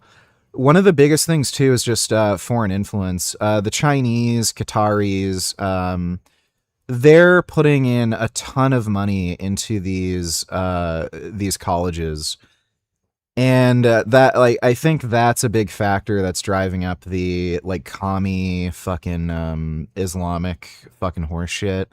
Like, that's specifically why Harvard was so big on the pro-Palestine thing. Qatar gives them so much fucking money. So they're promoting all this pro-Islamic horse shit. Thanks for the donation, Dodo. When Trump got banned from the platforms is it felt like 70 million people got canceled. 70 million people that voted for Trump, or, you know, 60, 70 million people. We were all felt like, oh, so if Trump is out of politics and we're all banned from the platforms, then how is there any redress for our grievances? Do we just have to shut up and get with the program and we're all going to be progressive? And I think that drove people to a far more radical place where people said, well, what really is a solution? We can't talk. We can't express ourselves. We can't participate in the process or run for office. And I was one of the people saying that's exactly what's going to happen. It's going to drive people to extremism. If you don't talk, if people don't feel like they have a seat at the table in enfranchisement, I think then they start exploring options outside the system, outside of the political. Buddy, you were literally promoting Hitler and Nazism and Holocaust denialism, like, process, the democratic process. So I think it's self-inflicted in many ways. So you feel like after the mass deplatforming in 2021, whenever people on the right got pushed to platforms like Parler, Rumble, etc., the lack of discourse and like the political singularity of those platforms created more extremism? Absolutely, absolutely. Because look, you take Trump off of Twitter, Facebook, Instagram, YouTube, and I predicted this in 21. I said, watch, you're going to see alternative social media rise because some venture capitalist is going to see there's a huge market of 70 million people that are going to. And speaking of woke college students, VG.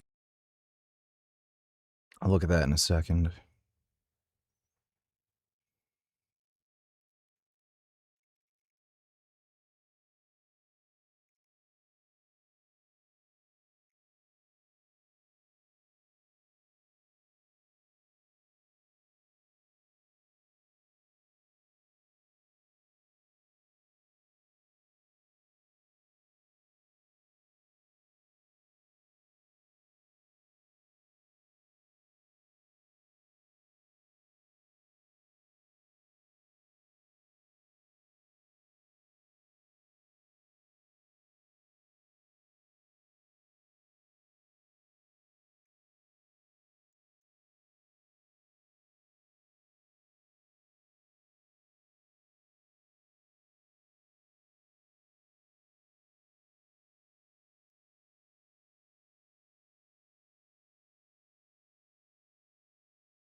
Let me take a look.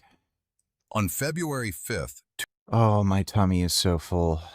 2025, officers responded to a college. We've already seen this whole thing. Yeah, this dumb fucking retard just freaked out for no reason. They weren't even there for it. They were responding to a different call, and this fucking crazy psycho just started freaking out at them for no reason. It's bizarre. Thanks for the donation, Dodo. Follow Trump, because Trump is no platform. And that's exactly what happened. Rumble blew up, Elon bought Twitter, and what happened when you had total free speech on these platforms? Well, Twitter now resembles 4chan. And now, there's no gatekeepers. And I think it did push people in a radical direction. And honestly, people are even blowing past me. Now there's like mainstream normie types. No, I'm not into Final Fantasy. Those games are not good.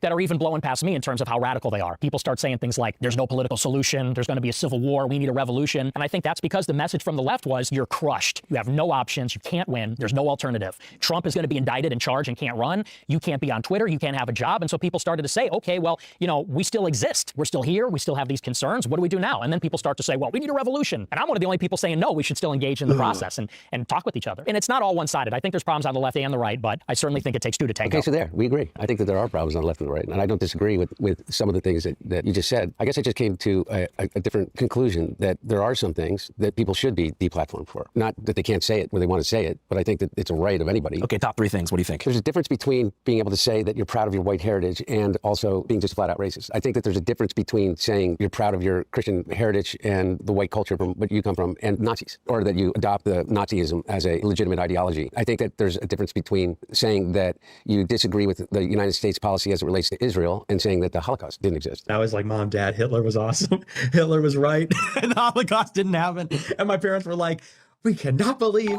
Those would be top three things in my mind. Can I know we get Jasmine? That you believe that some people took you out of context, and I do agree. Look, on both the right and the left, there are these gatekeepers, 100%. And look at me, the mainstream press just destroyed me for 7 years without any real kind of reflection about what they were doing. I do think that some of those things are legitimate reasons to say, we don't want you on our on our commercial platform. Would you agree with that? I mean, you just said, for instance, people calling for like an armed revolution, like people calling for actual violence. You're opposed to. Oh, absolutely. Yeah. I'm against violence, and I do think those are one of the legitimate things that should be taken from the platform. There's a lot of the stuff on social media I don't agree with, but again, what started to happen is there was this like editorial sense. Okay, then breaking news VG, Pearl's voice actress from that shitty SJW Steven Universe cartoon is surprisingly MAGA.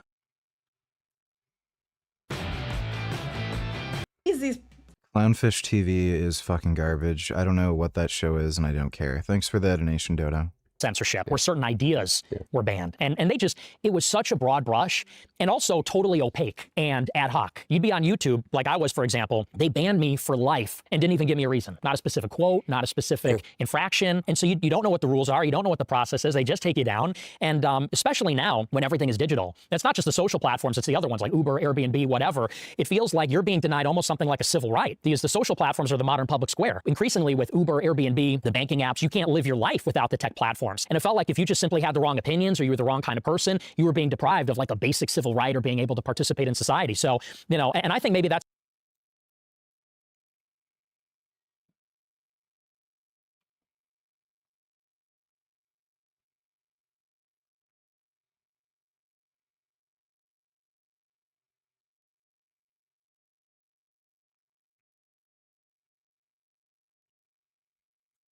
an area of collaboration where we recognize maybe it is a civil right to use the digital platforms, but here are the rules. Here's what you can say, here's what you can't say, here's the process, maybe there's a reconciliation mechanism, but I mean, the censorship was just out of control. I don't think anyone disagrees there's a reasonable limit, though. Yeah, no, I guess what I'm saying is that I don't see that as a result of left-wing or right-wing ideology. I view that kind of level of deplatforming. Look, I was debanked. I was debanked before I was ever even charged with anything. I lost every bank account. It took me, 9 months once they, the Trump administration, said that they were starting an investigation into me to be able to actually get a bank account again. And I don't want to tell you the bank because tomorrow they may debank me again. But my point is that those people are incredibly identifiable. I've been talking and going around and I say things like, I don't think we are nearly as divided as they're telling us we are. Because I do believe that there are an identifiable group of people that are responsible for an enormous amount of the discord and division because they make money off of it. I think that these social media companies that are controlled by 3, 4, 5, individuals have made it clear that they only care about one thing. They only care about how much money they can produce for themselves and, you know, the people that hold stocks in their company. Even to the degree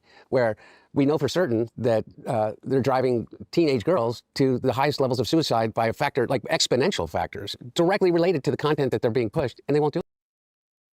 No.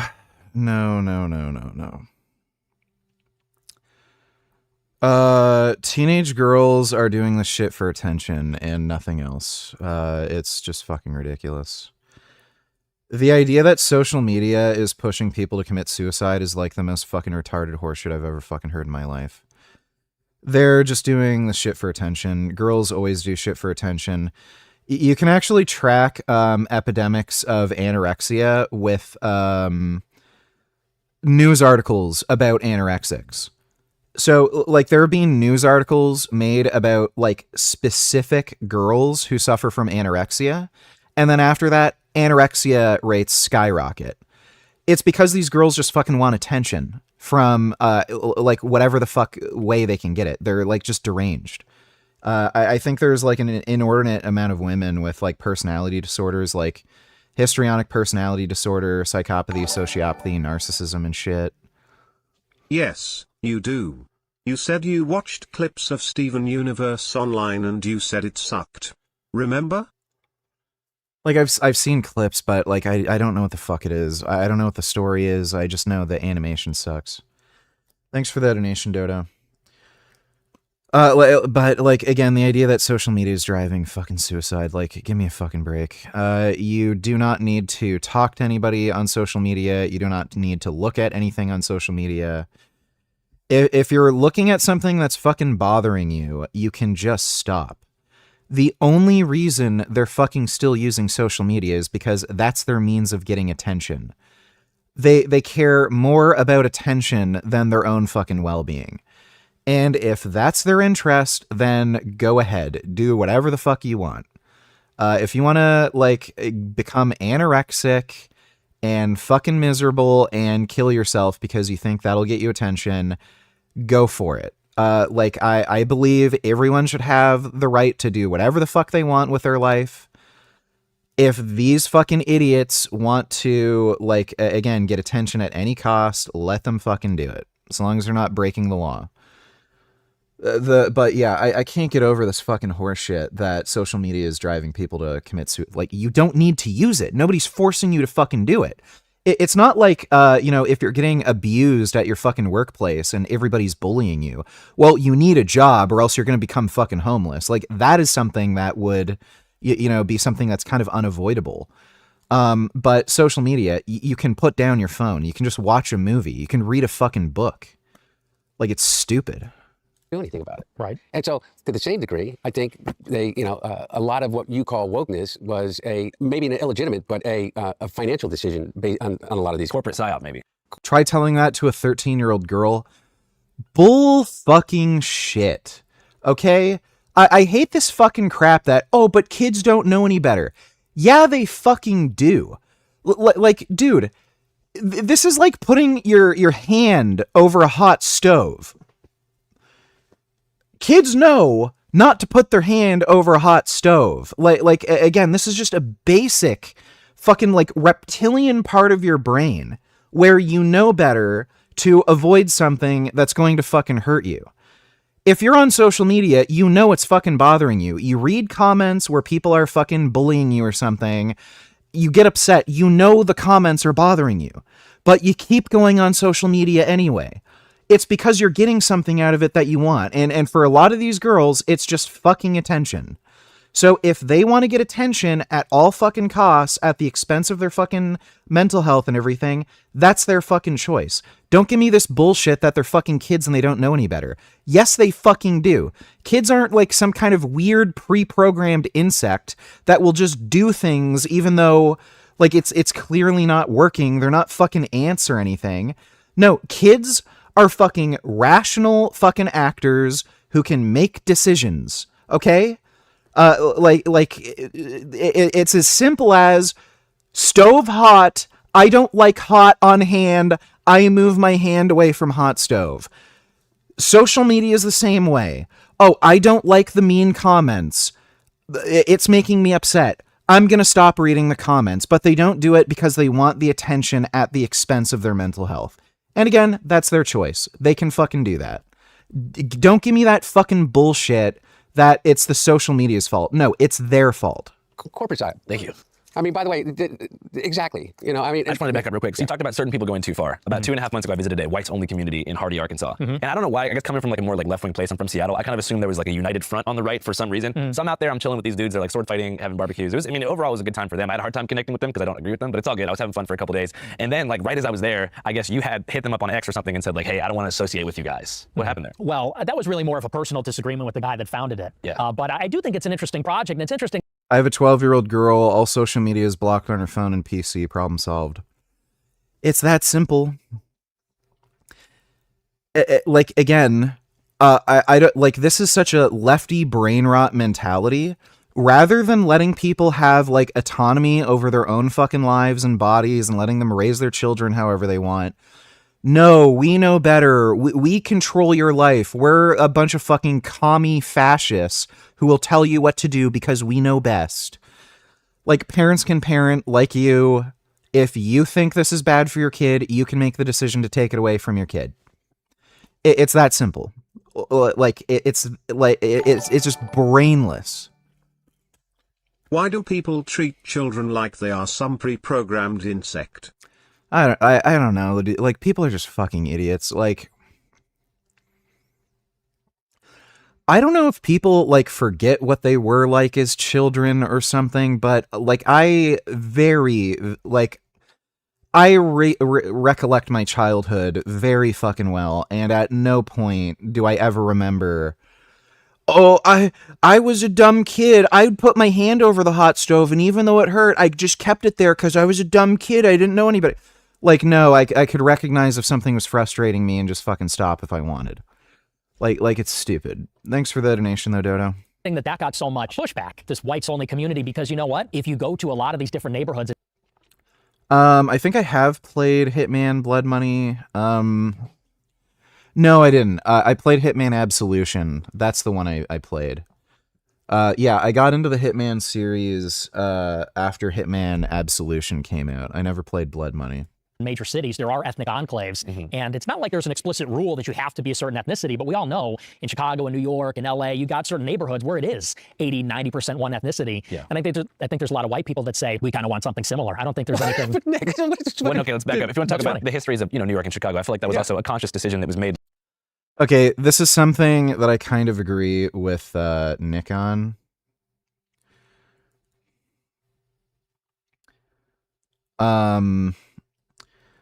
Look, minorities do not want to live in minority neighborhoods. Like, the Hodge twins have made funny jokes about this. Like, one of them, when he was in like the Navy or something, he said he had to live in a black neighborhood when he was like, I think in the Navy or something. And he said he made sure he wouldn't have to stay in a fucking black neighborhood. They moved into a white neighborhood. Minorities don't want to be in a minority neighborhood because they suck. They're fucking poor, and they're like, there's just more crazy people. It just is what it is, and you can make up whatever fucking excuse you want about it. Like, oh, well, they're forced to be in these neighborhoods because of redlining and discrimination or whatever. Well, the fact is, you don't want to live there. It is the way it is now. So, like I mean, you can make up whatever excuses for why the state, like why things are in the state they're in, but I can guarantee you, he does not live in a fucking minority neighborhood. He does not live in a minority neighborhood, nor would they ever choose to live in a fucking minority neighborhood. So. Like, I tell you where it's blacks only. It's in Cabrini Green, where Mayor Daley made everybody that was black live in the Cabrini Green. I mean, it's not. It wasn't by choice. It's not by choice that these ethnic enclaves are 80 or 90%, whatever that ethnicity is. Okay, like, dude, whether that's the case or not, just think about this. When there are white neighborhoods, they're better. When there are black neighborhoods, they're worse. When there are Hispanic neighborhoods, they're worse. When there's Arabic neighborhoods, they're fucking worse. like there's something fundamental, like there's some fundamental problem with some of these cultures. Like it's very obvious in these black communities, for whatever fucking reason. There's this like respect culture where you need to get respect at all costs and over very, very fucking simple disagreements. Like they'll pull out guns and shoot each other and they think it's cool and that's just what you need to do. They're also extraordinarily racist to their own fucking racial group. Like if you go to certain areas of Chicago, like O Block, like black people will hunt down other black people. So like if they don't recognize some black dude in their neighborhood, they'll just shoot them. Like this doesn't happen in white neighborhoods. So like why would you want to live here? None of these people want to live in their fucking shitty fucking neighborhood. It's because that's the only place in which they had an opportunity to live unbothered. No, I don't aspirate my IM injections. There's no point. So for one thing, you're never going to inject directly into a vein, especially when you're talking about like if you're not fat and you're using a 1-inch needle. So I could see if you're fat, you have like a big layer of blubber and you use a 1-inch needle, you're going to inject closer to a lot of those vein clusters, closer to the surface of the skin. And you're more likely to have the needle pierce a vein. And then when you inject, even though it's not injecting directly into the vein, some of it will like leak into the vein. And then you get that embolism thing, but it doesn't do anything. All that's going to happen is you're going to have some shortness of breath and that's it. If you're lean and you're injecting deep into the muscle, it's never going to happen. It's impossible. And on top of that, you're probably going to have more post-injection pain because you're going to inject air into the muscle. And yeah, like why would you bother causing yourself more post-injection pain just to avoid something that's not going to happen anyway? And even if it did, it's just not that big of a deal. You're going to have just a little bit of shortness of breath for like 20 seconds and then you're fine. The only time where you're gonna like start coughing like crazy and like you're gonna feel like you're winded is if you're injecting tren acetate. That's the only thing that's actually gonna do that. Like again, I've been injecting trenanenthate, not aspirating the fucking needle, and I've never had any shortness of breath, no tren cough, nothing.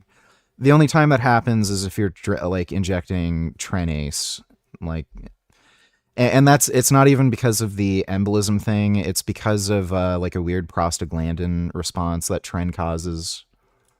Or where they were told that they had to live because of the historical fact that they could not move into other neighborhoods. You could not move into parts of South Chicago without, being stoned. Right. Literally, right? Yeah, and so, so it's not as if those ethnic enclaves are there by choice. And so that also ethnic enclaves do exist for like specific variations of different Europeans. Like, there is like places that are chocolate, like South Philly's full of Italians. There's Little Italy and there's Little Korea. So I think the issue, what I always like, what confused me the most about the whites only community is like, there's just so many different kinds of white people in America. So like to establish a unified white culture with a place so diverse and full of like different regional flavors just kind of felt confusing to me. Because that can mean a different thing depending on what part of the country, or what European enclave you originated from. Like we're Irish people from the Philly area. Can you compare that to like, surfers? You'd probably like Hitman Blood Money, Last Mission's assassinating Vice President of the White House. That sounds cool. Yeah, I might check it out. I remember back in the day it looked really good, but I didn't end up getting it because, it was like a broke fucking, like, 10-year-old or whatever, and then I just couldn't afford it at the time. I think I also didn't have an Xbox 360 either. And it was out on Xbox. There was something like that too. I played the demo for Def Jam Fight for New York. I didn't really like it.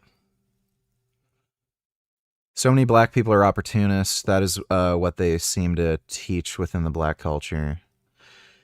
You actually have entire communities of black people who just leech off the welfare system too. Like they just choose not to work.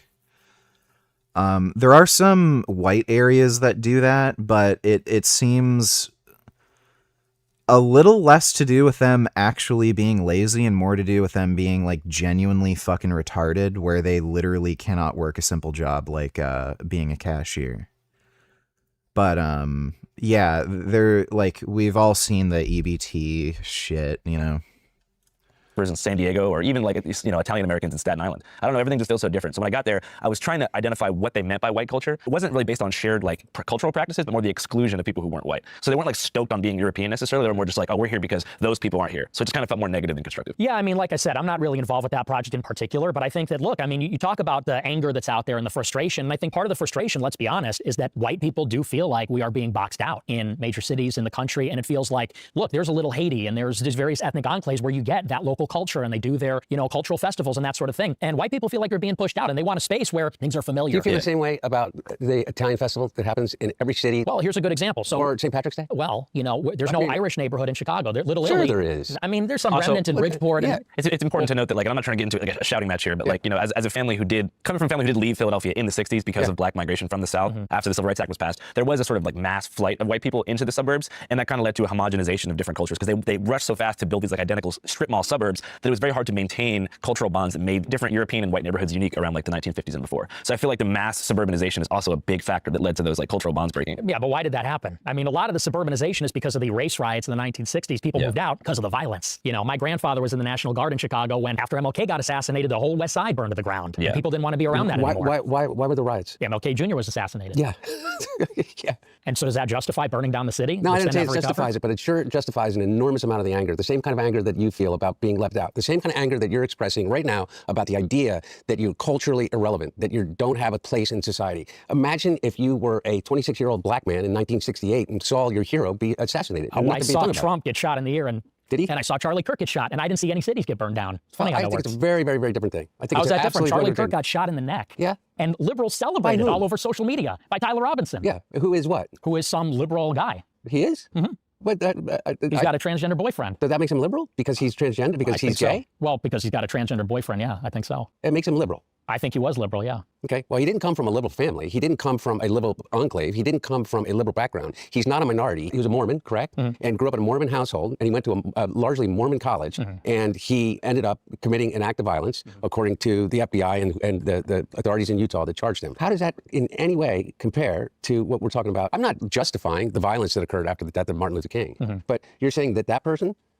this Tyler, whoever his name is was as disenfranchised as the African-American community in 1968 in inner cities? Well, the question is who we want to live around. I'm not living around blacks. Sorry, I want white kids and... Is Hunter Biden based, or is he not sucking BB's dick enough for you to earn that title? Haven't really seen his stance on Israel. I remember he did an interview with Andrew Callahan, and he seemed pretty based, but I'm not sure. He's actually thinking of possibly doing a presidential run. That would be a very interesting Democratic candidate. That he might be somebody worth voting for. Like, again, depending on like if it, like how I see like more of his political opinions play out. Thanks for that donation, though, Ref. I don't want my white kids bringing home black people to marry. And in the 1960s, the West Side burns down. VG, it's horrible how mistreated donkeys are just because they're not horses. Yes, it is. Donkeys are really sweet. Every donkey I've seen has been really, really friendly. They're very affectionate and social. And they're really, really sweet. They're nice animals. They really like to say hello to you and come up for rubs and cuddles. They're really cuddly. Just crazy to me how people can mistreat animals like this. Thanks for that donation, Dodo. Down. Do you inject MT2 in the AM or before bed? I inject it before bed. It makes me sleepy. It is actually a pretty good sleep aid. It's not quite as good as growth hormone, but it does make you sleepy. So, like, especially at higher doses. I remember I injected 1 milligram, and that put me the fuck out. Like, I wouldn't recommend injecting 1 milligram. I wouldn't go above 0.5 milligram, but yeah, 0.5 milligram like gives you a nice little tiredness before bed. We don't want to live around that. We don't want to live around a That's city not when burning that happened. down. That's not when the white flight happened. It is. No, It was is a big not. response to it. There's Absolutely. 100% not. You Absolutely. make these historical connections that don't exist. Part of it was potentially, but before that, what Mayor Daley did is made Chicago the most segregated city in the entire United States, other than Boston. When you would come from the South to Chicago, African Americans from the South, blacks in the South coming to Chicago would say that Chicago was twice the level of segregation and racism that occurred in the South. And so it wasn't as if you're coming into a situation in which you're feeling in any way enfranchised by the community and the situation that you're in. And as many people left simply because of the idea that someone was black moving into their neighborhood as the violence that occurred after the assassination of Martin Luther King. As far as I know, he doesn't call Israel's actions in Gaza as genocide, but he thinks Bibi went too far, and I don't know if he's ever articulated how. Surely that would disqualify him for you. Okay, yeah, that sounds beta male as fuck.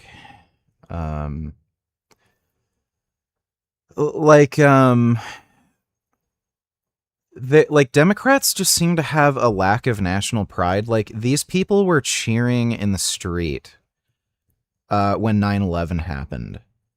And then they feel bad for these people when they commit horrible fucking terror attacks against Jews, and then they get exactly what they deserve for it. Like, I don't know what the fuck Democrats' problems are. They're like retarded fucking Buddhists or Jains. Like, there are Buddhists who get captured by the Chinese, get tortured, and then when they finally escape, they'll say something like, oh, I was worried that I would lose my, like, compassion for my torturer. Like, that's basically what the Democrats are like. Like, buddy, these people want to fucking exterminate you.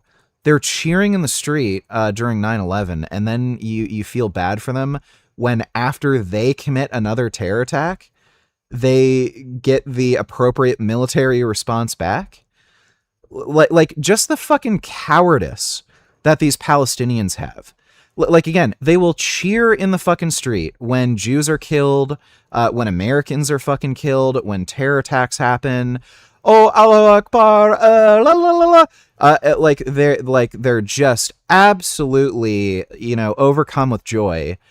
But then when you do anything to them, my child, he's martyred. How could you do this? Evil. Like, just the fucking pathetic cowardness of these people. I have absolutely no sympathy for them. They're just the most cowardly, sick, disgusting fucking scumbags, and they deserve to be fucking wiped out. Like, the amount of fucking charitability Jews have had to the Palestinians is just so far and beyond what they need to give. They give them fucking aid. They tell them to move out of the fucking way when they're about to bomb. They try to avoid civilian casualties as much as possible. They don't even deserve it. Like these are the most sick, cowardly fucking scumbags, complete fucking hypocrites, manipulative as fuck. And then, like Democrats still think, oh, they're really the victims. Like, get the fuck out of here. Like, I just don't want to vote for a party or a candidate who thinks that way.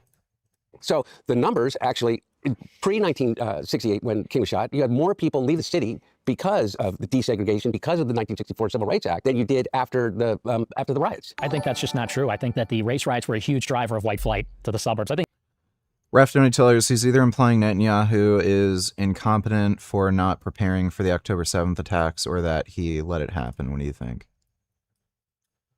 Let me see. Here's a real question I have, and this get me in trouble, not to relate to anybody but Bibi Netanyahu. If the Mossad had the plans for the October 7th attack a year before it occurred, why were you not prepared? Again, the United States knew of the upcoming 9/11 terror attack, and they were unprepared. So, like, yeah, there's failures with there were failures with the, like, communication between the FBI, CIA. Like, there's a bunch of complicated reasons that they were unprepared for the 9/11 terror attack. like why? Like it's just so hypocritical and anti-Semitic. Like when we do it, oh, it's fine. Oops, you know, like oh, it's just a mistake. It happens. Yeah, it's a really bad mistake, but it happens. When it happens to the Jews, oh, you guys had some idea that there was going to be a terror attack and you were completely unprepared. Did you just let it happen? But they don't have that fucking stance when 9/11 happened. Like, give me a fucking break. Why did you not have soldiers in the southern part of Israel where the attacks occurred for like up to 7 to 12 hours? Yeah, that's actually pathetic and retarded. That makes me think the guy might be like a little anti-Semitic. Thanks for the donation, ref.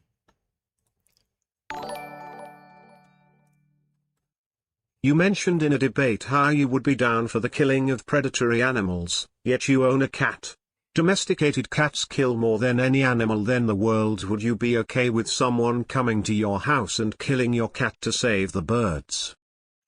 No, because my cat lives indoors, you fucking idiot, and he eats a vegan diet. What are you, a fucking retard? Thanks for the donation, dumbass. Oh, and speaking of donkeys, VG. Restricted video. Thanks for the donation, though, Dodo. I think it's just dishonest to say that's not the case. Okay, so what's your point about all this? Well, we're talking about where people want to live. Yeah, I know. So like what in 2026? Well, okay, how about in 2020 when Minneapolis burned to the ground? Or how about in the summer of 2020 in Chicago? Minneapolis didn't burn to the ground. It didn't? No. I mean, there were BLM parts didn't of it destroy that dozens of If you structures? guys need a physical witness to what happened in Minneapolis, there were many structures that burned to the ground. Not the city, but there was, I would say, between 40 to 50 buildings off of Lake Street in the south side that did burn to the ground. But most of the city was intact, but it was quite an intense situation. People don't want to live around that. People don't want to live around that. You know, in Chicago, it rolled on into the summer, and it wasn't, you know, let's say, the anger of the oppressed and the disenfranchised. So they were looting. They were looting and carjacking. The criminals. Are you saying that the problem with the 26-year-old white kid living in suburbia outside of Chicago and his feeling of being disenfranchised is because there was looting and rioting in Minneapolis by black people? And it's black people that are doing it. Yeah. I mean, the problem with Austin Metcalf was that he got stabbed in the neck at a track meet. And the problem with our city in Chicago is that the Magnificent Mile is gone. Water Tower Place is gone because of all the crime. Nick, and the time of an entire generation of African Americans is that they've been getting killed by cops for decades. What are you talking about? Oh my god, okay, yeah, Jeez. Hunter's wife and kid is Jewish. He was clearly criticizing Netanyahu for being unprepared and incompetent, not that he planned for October 7th to happen, dude. It's like criticizing Trump's incompetence for allowing COVID to propagate. I never said that Hunter Biden insinuated that Bibi planned for October 7th to happen and let it happen. Why are you like a fucking retard who can't understand basic fucking words that come out of my fucking mouth? The only observation I made was that there's always this fucking double standard when it comes to Jews and everyone else. So again, when there's intelligence failures in the United States that lead to 9/11, oh, well, you know, it's just a really bad accident, you know. But then when it happens in Israel, oh, well, what the hell is going on there? I don't know what the fuck it matters whether or not his wife and kids are Jewish. Like, dude, the amount of pick-me Jews there are, it is just fucking crazy. There's Jews that hate Israel. Like there are Jews that are fucking campaigning with these pro-Palestine fucktards. Like, that literally means nothing. That's like saying, oh, I'm not racist, I have a black friend. Like, it's fucking stupid. Thanks for the donation, dumbass.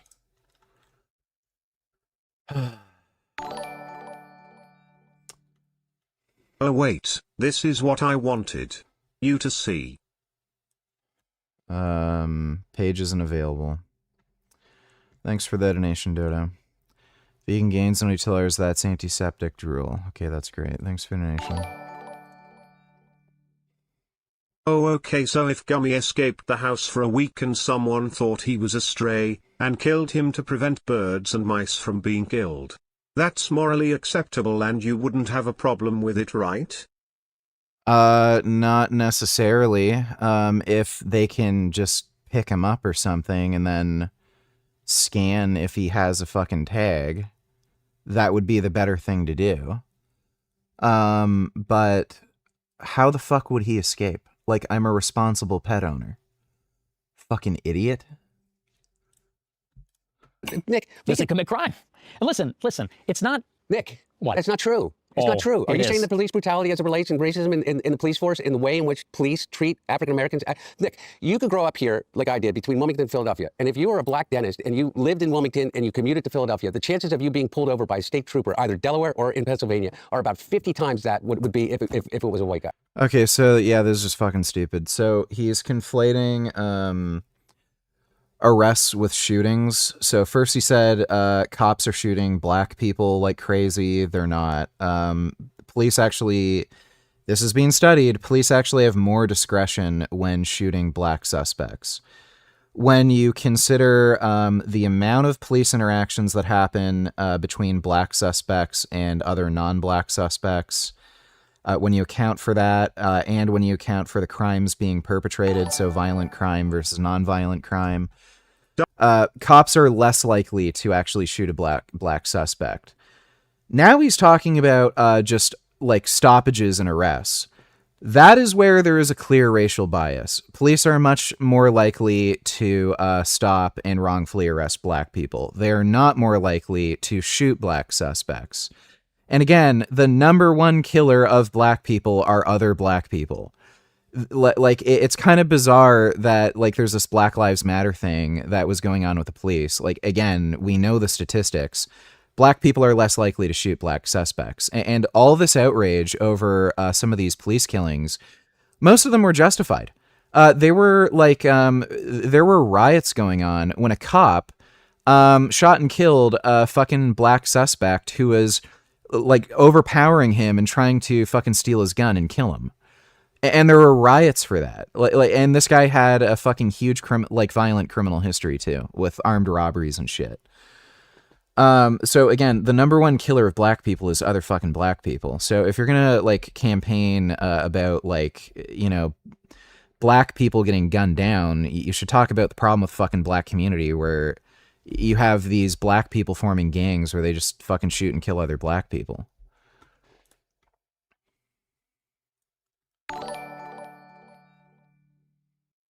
WTF are you talking about, man? There was plenty of criticism over the US intelligence services failing to prevent 9/11. Oh my Seriously, fucking you God. have an altered sense of history. There is not a That's great. We were talking about Biden, not the overall fucking political discourse, dude. Like, I don't need to fucking explain myself to a fucking retard. 50 times. And so what you're trying to tell me is that the problem in America right now is that a 26-year-old white kid who lives in... I love how these people fucking try to waste my time. We're talking specifically about the fucking shit that Hunter Biden was saying. Oh, well, if you look at the mainstream media at the time in fucking 2001, actually there was a lot of well, we weren't talking about that. We're talking about Hunter Biden's statements, you fucking idiot. Holy fuck. And then they expect me to listen to that whole fucking ramble because you gave me $3. Thanks, dipshit.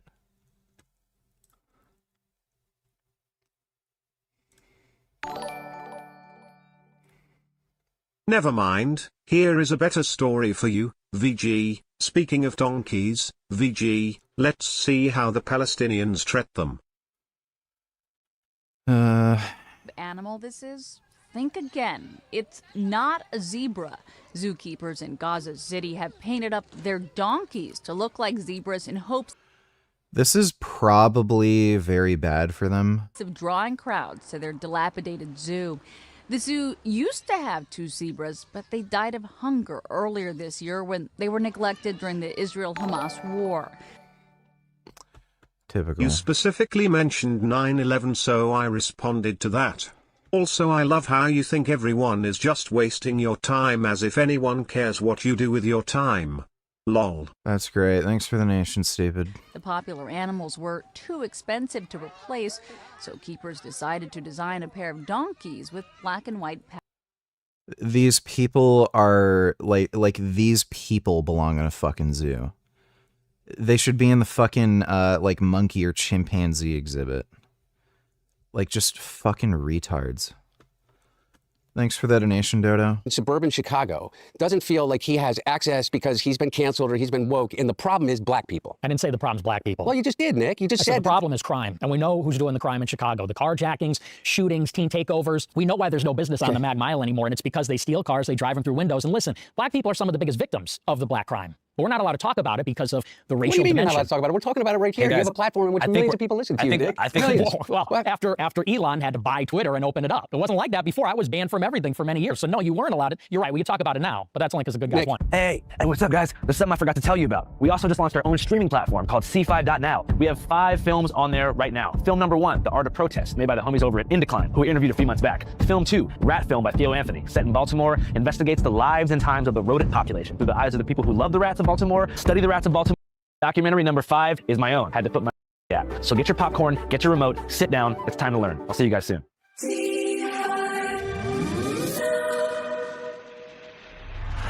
You went from being banned on Twitter to being on YouTube to creating an entire show. I know you're not, but now you have Kick and now you have all of these other things. You have an enormous platform. I want to find common ground of how much of a shithead Donald Trump is. We can get there. We can get there. Okay. What I don't understand is how you didn't recognize that in 2016, and how you didn't recognize that in 2020, and how you didn't recognize that in 2024. Because Donald Trump hasn't. Because Donald Trump hasn't changed. Donald Trump hasn't changed at all. Donald Trump has been Donald Trump since he came out of the womb of a woman that was an immigrant to this country. And so what I want to know, though, is that I don't know how we get past this idea that the biggest problem that you have that with your Dodo Donatellers, who do you think will win in Michigan Senate primary VG, Haley Stevens or Abdul El-Sayed? Probably Haley Stevens. That's what the polling data suggests, right? Thanks for the donation, Dodo. personal situation and how you extrapolate that to the situation of other white kids that are your age that feel disenfranchised, that feel left out, that feel they don't have a shot at the American dream is because of black and brown people, because of Mexicans, because of Venezuelans, because of Haitians, it's always other, Nick, with you. It seems to me, and I've listened to a lot of the stuff. It's always them. We need to build a wall. Where's the wall, Nick? He never built the wall. Why'd you vote for him in 2020? Why'd you vote for him in 2024? I didn't vote for him in 2024. Okay. My point being is that whenever you identify your problem as being something that is other, that you can point to, that's a minority, that is a group of people, that's the Jews, before, remember, all of us, it was the Irish Catholics who were all committing the crime, who weren't allowed into bars, who weren't allowed into, because you know why? Because they were dirty, poor, non-Europeans, they were Irish. Every time it's wrong. Every time history has proven that to be wrong in the United States of America. Every time. Inclusion has been our greatest strength. Diversity has been our greatest strength. And I hear you talk about this idea of white culture. What fucking white culture are you talking about, man? What Shakespeare, Dante, Mozart. We're in Philadelphia, the founding fathers. Yeah. That's your white culture. How about the Count of Monte Cristo? Would you consider that part of our white culture? Sure. Okay, well, it was written by a black man in France in the 1700s. In a milieu of European civilization. So what? Because you're picking out one example. It really is. I'm not just picking out one example. It really is. Nick. Listen. Nick, I'm not. I really am not. Hey, guys, I think we're reaching what's called a rock in a hard place. Let's talk about Israel. Let me respond to this because you're telling me I'm always blaming the other. No, Nick, for real. Here's the thing, is that the way that you talk and throw out these historical facts, which, by the way, aren't fucking facts. Okay? Which ones aren't facts? As it relates to the Civil Rights Movement in 1968, and the reason why we're out in the problem that we're in is because the Civil Rights Act passed in 1964. Dr. Martin Luther King was killed and shot by a white racist, white supremacist in 1968 on a balcony of a motel. That's the root of our trouble. I've looked into the Martin Luther King shooting, and it is so fucking bizarre.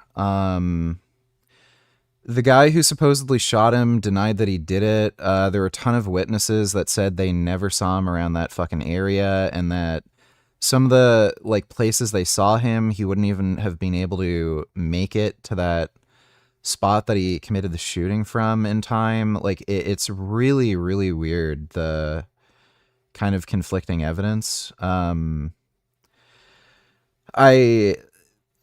MK Ultra stuff was just recently brought up again. I wonder if some of this might have something to do with MK Ultra, where it was the CIA that wanted to assassinate Martin Luther King, and they mind controlled somebody to do it. It's a really weird story if you look into it. Wendigoon has a good video on it. Because an entire people that have been disenfranchised and enslaved for over 400 years. We're sick of hearing about that, though. It's 2026. You may be sick of hearing about it, but you know what? They aren't. And I'll tell you what, Nick, here's the other thing. No black people give a fuck about slavery. It does not affect them today. Get over it. It's America. Okay, but Nick, you can say stuff like that okay, without having to say it like that. And we look, That's not how it started, though. This is a legitimate argument, but it's Nick, Hunter, what do you guys make of the concept of community collapse? Have you guys heard of this? No. So it's got nothing to do with race, it's got nothing to do with money, but this is kind of a crazy stat. So in 2019, before COVID, 76% of Americans said they were part of an in-person community that gave them some kind of value. After COVID, and this year, it was 19%. So I think that politics and race aside, one of the biggest issues is the collapse of social bonds, third spaces, communities, in-person engagement, which comes with loneliness, more time online, and more division. I understand, I feel like you guys aren't going to agree. I want to talk about what you guys think can be done on an individual and community level to stop people from hating each other and to create more belonging and engagement. Well, number one, I think this. Okay, for real. Podcasting. No, not podcasting, this discussion. For me to be able to sit down with someone who I so vehemently disagree with and find some kind of common ground. But I mean, guy at home who's watching this on his phone just thinking, I wish I could go outside, I don't know anyone. Okay, well, here's what I'm talking about. It's all about connection. It is all about actually connecting with people. And I'm not talking about digitally connecting with people anonymously online. I'm talking about actually going out and connecting with people. And I don't have an answer to that. I don't any of us. We are look, man, I just think that you are targeting the wrong problem, Nick. I think that our biggest problem right now doesn't have to do with this cultural divide or racial divide or religious divide or the idea that America is becoming less white or culturally relevant anymore. I think our biggest problem is literally an oligarchy that is inflaming every single division that we have. And by the way, and they're out for you, man, just as much as anybody else. Why not agree? So those platforms that we talk about that you're not allowed to be on because Elon's out on the platform. Elon doesn't give a shit about anything other than one thing. But Hunter, I just want to money. Say, real quick. Money. Well, his money. I don't necessarily even agree with that. Okay, well, you may not agree with that because you don't want to piss off Elon Musk. Elon doesn't even like me, but I just disagree. You're talking about the oligarchy, right? Like these billionaires, right? Like the goal of corporate capture of these industries is community collapse. They are trying to engineer things to make it antisocial. They want to eliminate every single small business. They want to make everyone a single person shopper, no carpooling, like to be a lonely consumer who only buys things for themselves online and doesn't talk to anyone in real life. That's what they want in real life. Like all this data center shit, like everything they're doing is in a way trying to break up in-person engagement. And I feel like for you guys, it might be hard to answer because both of you guys are what they call like controversial public figures. Like there's places that you, like in 2018, if you were to go to a dive bar in, let's say, Poplar Bluff, Missouri, you would have been in danger. You know what I mean? At that time, for you were in danger physically in a left-wing city. It's just the truth. So I feel like you guys have been deprived of the ability to have normal lives. You especially, you know, but I mean you in general. But I feel like your controversies came a little bit later in life. For you, I feel like you haven't even been able to grow up as a normal person. Is that accurate to say? That's true. Well, and in terms of building community back and everything like that, the data says that really the loss of society is the fact that we don't encounter people anymore. For example, on your way to work or in ways that are unexpected. People wake up in their house, which is separate from everybody else. They get in their car by themselves, drive to work by themselves, and then they meet with their colleagues and everything, but then they go right home. Go home, have a beer, watch Netflix until they go to bed. Next day starts all over again. And so, I think it has a lot to do with maybe how we structure the cities. I think, honestly, a big part of it, there's like this abundance. Yes, they do. There are some black people who still obsess over slavery today. Some of them are even asking for settlements from states that never even owned slaves, like California. Well, those are just the fucking retard commies. Thanks for that donation, Dodo. Mindset with liberals. Liberals want to have prosperity and everything like that. How can you have that when the cities are not safe? I think that one of the ways Are white liberal women or cucked liberal men the biggest cause of the downfall of the West? Well, like, really, the responsibility falls on the men ultimately, because why would you listen to fucking dumbass women? So, like, men run society. Like, women can fucking complain all they want, but they don't do anything. They just quit their jobs as soon as they get pregnant, and they won't do any, like, hard fucking work. They're not anywhere near as fucking productive as men. They don't work as many hours, they take more fucking sick days and days off, and they won't work extremely hard, dangerous fucking jobs that make society fucking function. So, like, at the end of the day, men run society, and if men are cucked, like, they're the ones that are responsible for the downfall of society. So, men just have to, like, fucking take some testosterone, man the fuck up, stop listening to these dumb fuck women, and, stop being, like, cucked fucking beta males doing stupid horse shit, like banning guns, letting criminals out of fucking prison, giving drug addicts free drugs, letting in a ton of fucking retarded immigrants, taxing the shit out of fucking people, all the, like, dumb shit that's just, making society worse. Example, if you want to have those encounters that are unplanned or spontaneous, they're going to happen maybe on the subway, on the bus, on your way to work. People don't want to ride the subway anymore. People don't want to ride the bus. They don't I just feel like that if you look at the Dodo don't each other is not true, VG. Women have equal rights to vote, so what can the men do besides take away the right to vote? There are bigger issues with doing that, so it's the women to blame. Women can vote, but again, look at all the fucking candidates. They're all men, with very few fucking exceptions. So again, if there's a bunch of beta male cucked men, yeah, women can vote for them, but the problem is that there's beta male cuck men. Thanks for the donation, Dodo.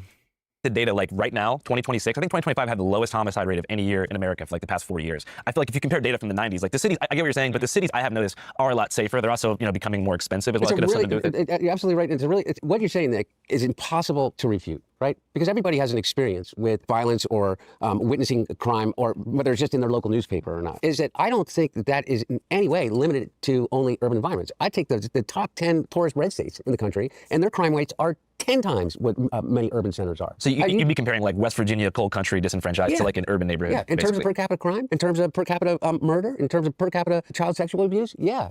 I think the things that people really care about, things like that, is their own personal safety. Yeah. It is not limited to African-American urban or Latino-American urban environments. It's not. It exists. Carjackings do happen, but you know where they happen? They happen in Biloxi, Mississippi, just as much as they happen in Chicago. I'm skeptical of that. I mean, I just think the idea of like safety at risk, crime is, I feel like media has overblown the level of danger. Everybody's going to fact check both of us on this, but I agree with you. But my point about all of it is that what size needle do you use for IM, and do you get that at your local pharmacy? Also, your MT2 is definitely working. I can tell you wear your hat and sunglasses. Looks like you have a mask right under your eyes like a raccoon, lol. Haven't been wearing a hat. I do wear sunglasses. I use a 30 gauge 1-inch needle for injection. That's for steroids. For peptides, it's just a normal insulin syringe. Thanks for the donation, though. I am indeed Somalian. Appreciate it. I don't think. I think it's just the light bouncing off my face. I don't think there's any skin tone difference actually around my eyes. But yeah, I haven't been wearing a hat. I wear a motorcycle helmet.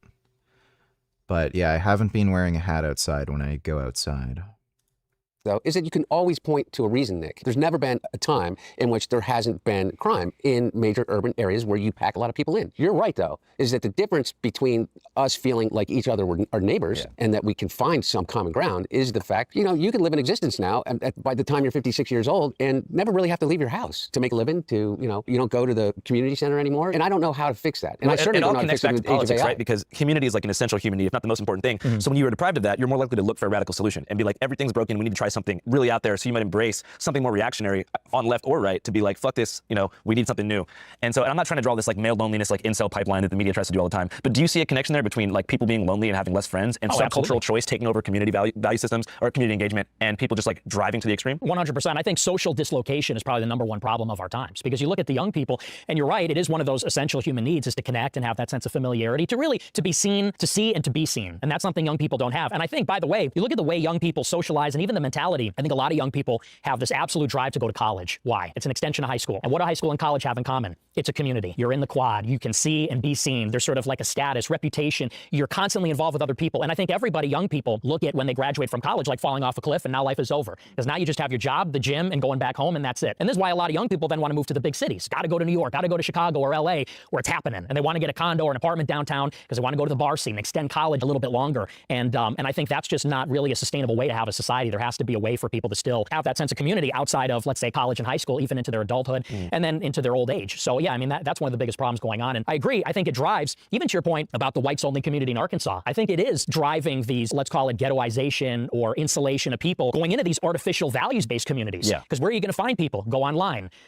start spouting about politics, or, even not just for incels and right-wingers, but even on the left. Someone like Tyler Robinson, he's on Discord. He's on Discord with all of the Overwatch players and all the LGBTQ or whatever. And I think that, there's a tendency there where everybody kind of amplifies some of the resentment or feelings there. So I agree, that's a huge driver. So for you, like back in high school when you were like first kind of starting to use the internet and all that, did you build most of your community in person outside Chicago, or was it mostly online? When I was in high school or college? High school. High school, I had real friends in Model UN. That was my favorite thing. So that was. But you were still creating like some kind of content at that time? Not in high school, no. Okay. So you went to BU? Yes. Were most of your friends like classmates there? Like when did you start to kind of build your online persona and community around? Yeah, Fuentes is gay.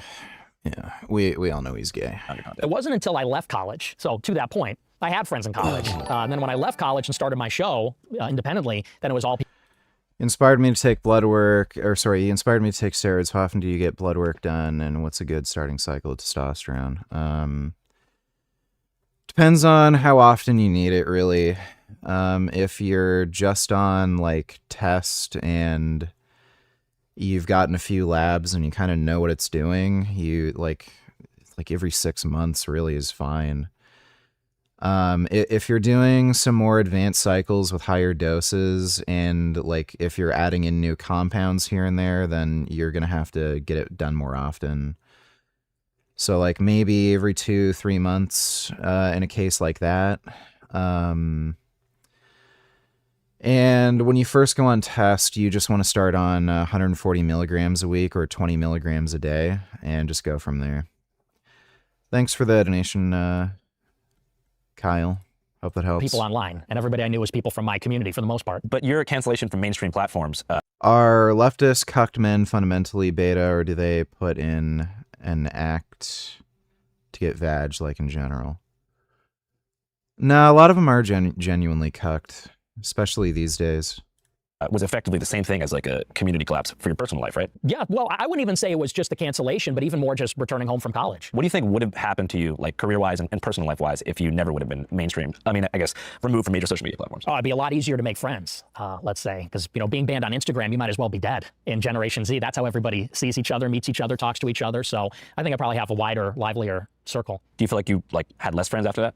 No, I'd say it's about the same. No, but I mean, you said that like you feel like it would have been easier to make friends. It would have been easy to make more friends, yeah, sure. So aside from your career, how was your like personal and social life affected in those following years? Well, it's brutal, I mean, because everybody that I knew from high school is on Instagram, on Facebook, and I'm just not on there. It's almost like you're removed from the earth. For Generation Z, I understand for older people, for different generation, people still meet up or stay in touch in other ways. But if you're not online as a young person, you might as well be dead. Do you think you would have said like some of the more extreme things that you did say if you I guess were allowed to remain on the mainstream internet? Absolutely, yeah. Looking back, and I'm not trying to get you to like take something back necessarily. What's like one thing that you said when you were younger where you're like, fuck, wish I could take that back? I don't know if I regret what I've said. It's just how you say it. Yeah, like can you think of an example of like when you listen back to something, you're like, geez, I wish I could. Yeah. So I did this rally in 2023 called Fuentes Rally 2. And the one comment I said, we're talking about a spiritual battle between Christians and everybody else. And I said, we're in a holy war. I said, and we're going to make them die in a holy war. And the second I said that, I was like, didn't mean to say that. It's an extemporaneous speech. So you don't rehearse it. You just say things. And I was like, didn't mean that.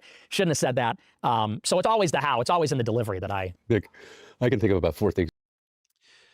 Yeah, that's a good excuse. Oh, I didn't mean it to come off that way. Yeah, we know exactly what he fucking meant. That I really wish you would take back right now. Like what? The cookies in the oven? Well, that's a joke. But it's not, Nick. My wife is Jewish. My son is Jewish. No, Nick. Well, we know it's not a joke because for years he was trying to convince his audience that the Holocaust never happened. Like, it's just full of shit. And then, yeah, here we go. Oh, but it's so, like this is just the dumbest response. Oh, but it's so insensitive. It's not a joke. We know for a fact he was trying to convince his audience for years the Holocaust never happened. Nick, I promise you. Don't get mad. I'm not mad. Okay, It's I know, but you got to understand how incredibly. Do you think Frank has a fetish for tall men, and that's why he's obsessed with height? No. It seems like his obsession with height has to do with his own personal insecurity. That's really it. He just has, even though he's not interested in women, he has narcissistic personality disorder and he has to be better than everyone else. And he just sees people, even women that he doesn't really care about, see him as inferior because he's shorter, and it just drives him nuts. I think that's what's going on. And it's not like tall men would give a shit about his height, so thanks for the donation, though, JP. Incredibly. Whether it's a joke or not, it's a lived experience passed down from generation to generation, whether or not, and by the way, not just from the Holocaust, not just from 1939 on, 2,000 years of history, okay? Forget about Israeli politics and Netanyahu, because I think we agree about Bibi Netanyahu. I'm positive we do, and I've listened to you talk about it. But you got to understand, look at me, man. I see. It hurts. It hurts. Does Nick, I promise you it does. When you compare my wife's family to cookies going to an oven, it hurts. And you've got to understand that. And by the way, I'm looking at you, and I believe that you do know that. See, that's where you lose me. That's where you lose me. Okay, Nick, okay, I'm telling you. Well, listen, are we here to talk or are you here to lecture me and preach Okay, no, to you're me? right. Let me listen. Okay. Listen, you're right. So You're right. this is the Okay. thing, because, and I think this is a disconnect. I think that the left, and even people on the right, they're losing the young people. Why do people love me? Not in spite of, but because of the outrageous things that I say. Not in spite of, but because I say offensive things. Because I, let's say, drop the N-word on a video or something. It's because people are sick of the preachiness, the Nick. lecturing. Okay, I listen they to what really you are. say. But Nick, I disagree. I think that you're appealing to the lowest Do you remember when you would often say how Redacted had the most beautiful supple pussy and butthole? Yeah, that's great. Thanks for the nation, dude. Common denominator of thought. If you're hating on the people that they think are the reason for their suffering, then you must be on their side. I don't think that you believe that about the Holocaust. I think you think the Holocaust did happen. But forget about whether or not you think that it is used politically in a way that is obtuse and wrong. But I think that you do believe that. And I think that you have to. Like, what's your cultural heritage? I'm Italian, Mexican, and Irish. Mexican. When did they... By the way, donkeys are also very smart. In fact, they are the smartest of all equines.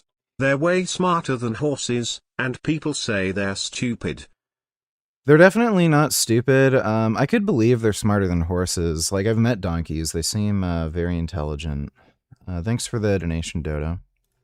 They come in Italian. When did the Mexicans come? When did the Irish come? Mexicans came turn of the last century. Yeah. Italians came in the 1860s. Yeah. Irish came in the early 1900s. Okay, so maybe you wouldn't care about something that is like grossly offensive just on the face of it, and think that, oh, why can't people just believe that that's funny? But you got to understand, it's from the perspective of somebody that has that trauma, and I think that there is such a thing as generational trauma, and those stories are passed down generation to generation. When you say something like that, it can. Generational trauma. No. Completely shut off. They can't hear another thing that you're saying about this cultural disconnect, about losing communities, about the feeling of being left out. When people called her fat or ugly, you'd say she has one of the most beautiful. That's nice. Thanks for the donation, 21st. Or left behind in a world in which there no longer is this sense of community. All the other things that you say, everybody else is left, and what you do pick up. You pick up the ones that hear the dog whistle. You pick up the ones that say, yeah, that's the way that I feel, because it's radical. It's like he's willing to say the thing that nobody else will say in this environment. And then you get an enormous amount of niche, but love from that. And I just don't believe that you believe that. I don't believe that you think that it was appropriate for you to say something like that. I don't think you believe that it's appropriate to say women shouldn't vote. Let's give Nick a second to respond to the first thing. I know I talk constantly. That's how I do this. It's all good. It's all good. I apologize. I get it, and I understand that perspective, and it is offensive and it is provocative, and that's sort of what makes it funny. I mean, what we would say in our generation is edgelording. We're being edgy. We're being provocative, and I think that it is that kind of overbearing sense for our entire. Nick, I'm the king of edgelord.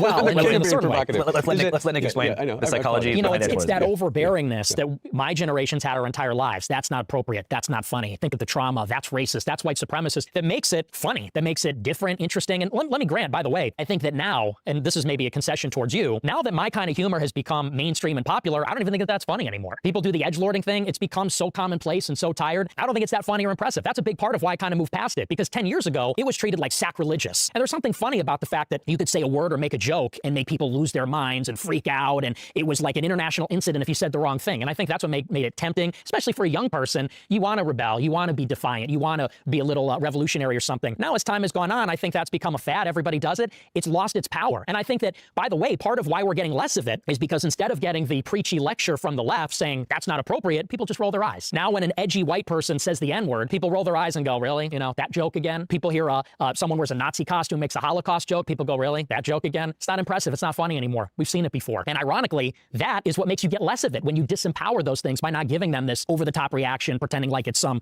great travesty. So you think the new counterculture is going to be woke again? No, I think it's a synthesis. A synthesis of post-edgelordism and wokeism? Yes, because I think that wokeism had its excesses. Yeah. Edgelording also has its excesses. And I think now we're finding a middle ground between saying the edgiest thing we can think of with no regard for anyone and saying everything is racist. If you say something, you should lose your job. We're finding a middle ground where, maybe it's tastefully offensive in small doses, less is more. So it sounds like you believe in the survival of the American experiment. Yeah, I really do. And listen, I don't think everything about wokeism was bad necessarily. What's the best thing about wokeism? I think that genuinely it has made people more respectful and empathetic. Because let's be honest, 20 years ago, let's say when I was growing up, I think there was a lot of cruelty. And I think there were some hateful attitudes. And I think as time has gone on, this younger generation, they may not. Kind of surprising for him to say that. Not be even. I don't know if he really believes this shit, because he likes Hitler and everything, but he's definitely trying to appeal to more mainstream crowd now.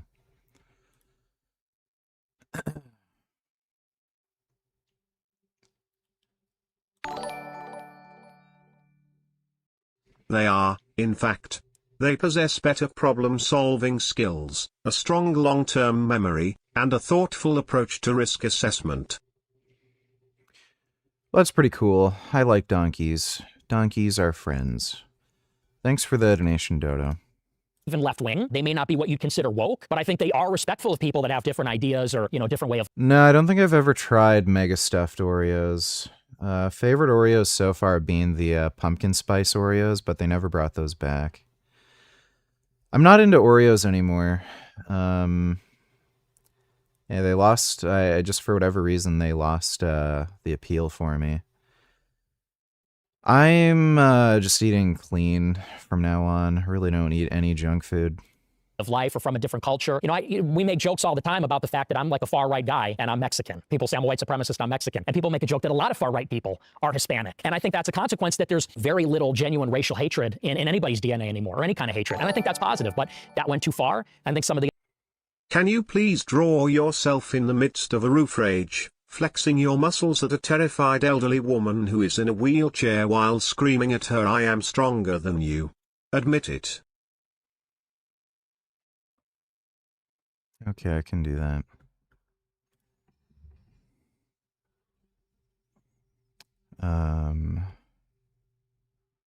Why?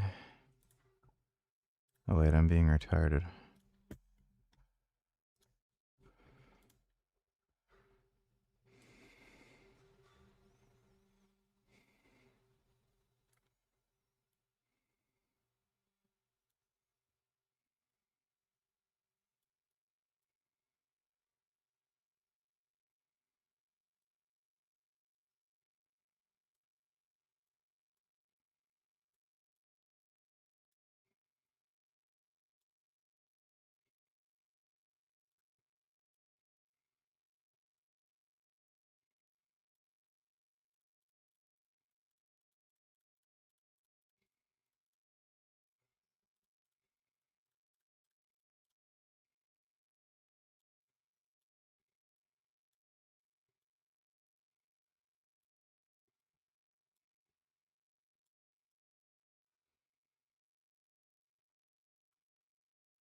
Okay, there's me doing a roof rage, shouting at an old lady, saying I'm stronger than you, admit it.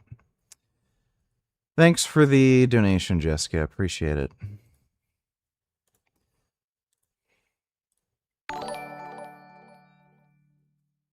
If there were a leaderboard for vegan gains watch time, I'd probably be at least in the top 10 if not top 3. I know all about the cringe and retarded shit he's done and said over the last 10 or so years. That's nice. Thanks for the support. Appreciate the donation 21st. Kid Boo donated $2.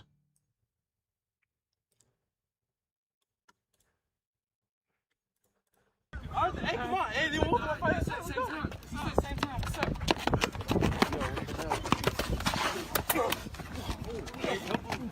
Hey, Mike says jump in. Okay, well, I don't want to watch too much of this because YouTube has an issue with violence, but big black guy versus two skinny white kids. We knew how that was going to play out. Thanks for that donation, Kid Boo. The other stuff went too far as well. You know, one of these strange things about sitting in a room with these two is that they agree on almost nothing, but they've both lived the same nightmare. Hunter had a laptop turned into a decade of strangers picking through his texts, his private photos, his voice memo, and even his bank record, whereas Nick... Is it the fiber that makes potatoes so healthy? Well, they have fiber, they're high in vitamin C. You know, they're just fine. ...has been doxxed, swatted, had his DMs leaked probably more times than he can count, and more shenanigans. Number. And guess where they got that stuff? Looking for... Oh, all white people for the most part. And you can all caps 60% off. All right, back to Hunter and Nick. Hablas español? No, not a little bit, I guess. From high school. Can you do a little bit? Un poco. Okay, I don't speak it from my dad, so. Did you grow up like around a lot of Mexicans? No, all white people for the most part. Did they know you were Mexican? They did. And I'm not gonna lie, I mean, people make fun of me for that. What'd they say? Well, like for example, one time, when I was in Model UN, I was entering high school as a freshman. They looked at my name on the roster without knowing me, and they told me this after the fact, the leadership of the club. They said, oh, we thought you were just some Mexican kid, so we gave you a bad committee assignment. Wow. But see, I heard that and I laughed. I said, that's funny. You know, whereas a lot of people would say, oh, that's traumatic. I'm a victim of racism. You know, I think that's, you know, it's just a human thing. Yeah, I always felt like growing up as like a white kid in America. What if you went, wait, what if you were and identified as being Mexican and they came to you and they didn't tell you that's the reason that they gave you all the bad committee assignments? That would be unfair. Yeah. It's interesting. I'm just saying. That's the whole point, isn't it? And so you may find it funny because you pass as a white Anglo-Christian. Do you think I pass? What? You think I pass as a white Anglo-Christian? Well, I not only think you pass, I think you identify as it. Yeah. Let's go. Yeah. No, but really, for real. And my point is that I heard you do an interview, okay? And I literally on the write-up here, it's like you were talking about how you were raised on like Mark Levin in high school. Right. And the thing that you liked the most about Mark Levin is how cruel he was to the callers. Mm-hmm. I don't get that. Like the joke about the cookies. It may be a joke and it may be edgelording and you may not really mean it, but you got to realize the cruelty to it. And without going like, oh, like, you know, whan, like, you know, people got to stop crying about the past. And that's the thing, is that I think that you have such an opportunity to talk to a generation of disaffected, angry, legitimately angry people in a way in which is positive without having to do that shit. And by the way, and I'm not holding you responsible for like, you know, the end of you know, my conception of Western civilization, which is different than yours, but I just don't get it. I don't get why you find the cruelty. And I think that, by the way, I think that that's why you like Trump. I mean, I'm making, you know, like a very unfair leap because his first instinct is cruelty. His first instinct is to find the fault in the other about everything, by the way. It's not his fault that that we're in a war with Iran that he's ended 38 times and, you know, and started 39. It's not his fault that inflation's high. It's not his fault that the wall didn't get built. It's not his fault that ICE is killing people on the streets in these places. It's the cruelty of it. Maybe it's a generational thing. I got friends who are Jewish that are going to be really, really fucking pissed off that I'm sitting next to you. And what do I tell them? What do I tell them why it's okay for me to sit and have this conversation with you? I guess I just have such a different opinion of that. You know, why should we have to explain ourselves to talk to anybody? And why is it that saying the wrong words or making a particular joke makes it so the Jewish person wouldn't want to watch my show? I have a lot of Jewish fans. I mean, some of my best friends are Jewish. I've had Jewish employees, and they recognize that, you know, just because I'm not necessarily nice all the time doesn't mean I'm hateful, doesn't mean, I don't even think they see it as cruel. I think they see it as it's a little rough around the edges. And maybe that's the difference, is I guess it's just attributing this weight to something that be considered a joke and maybe doesn't have a cruel intention behind it. Like, you know, Mark Levin, you got to remember at the end of the day, it's an entertainment show. It's entertainment. People call in. He gets frustrated with them. It's part of what I do on my show. And it's not always nice, but it's funny. And I don't think it's mean-spirited necessarily. And I don't think it's that big of a deal. So, I mean. AI absolutely makes companies run cheaper and more efficiently. That is not true at all. There's a reason they're using it.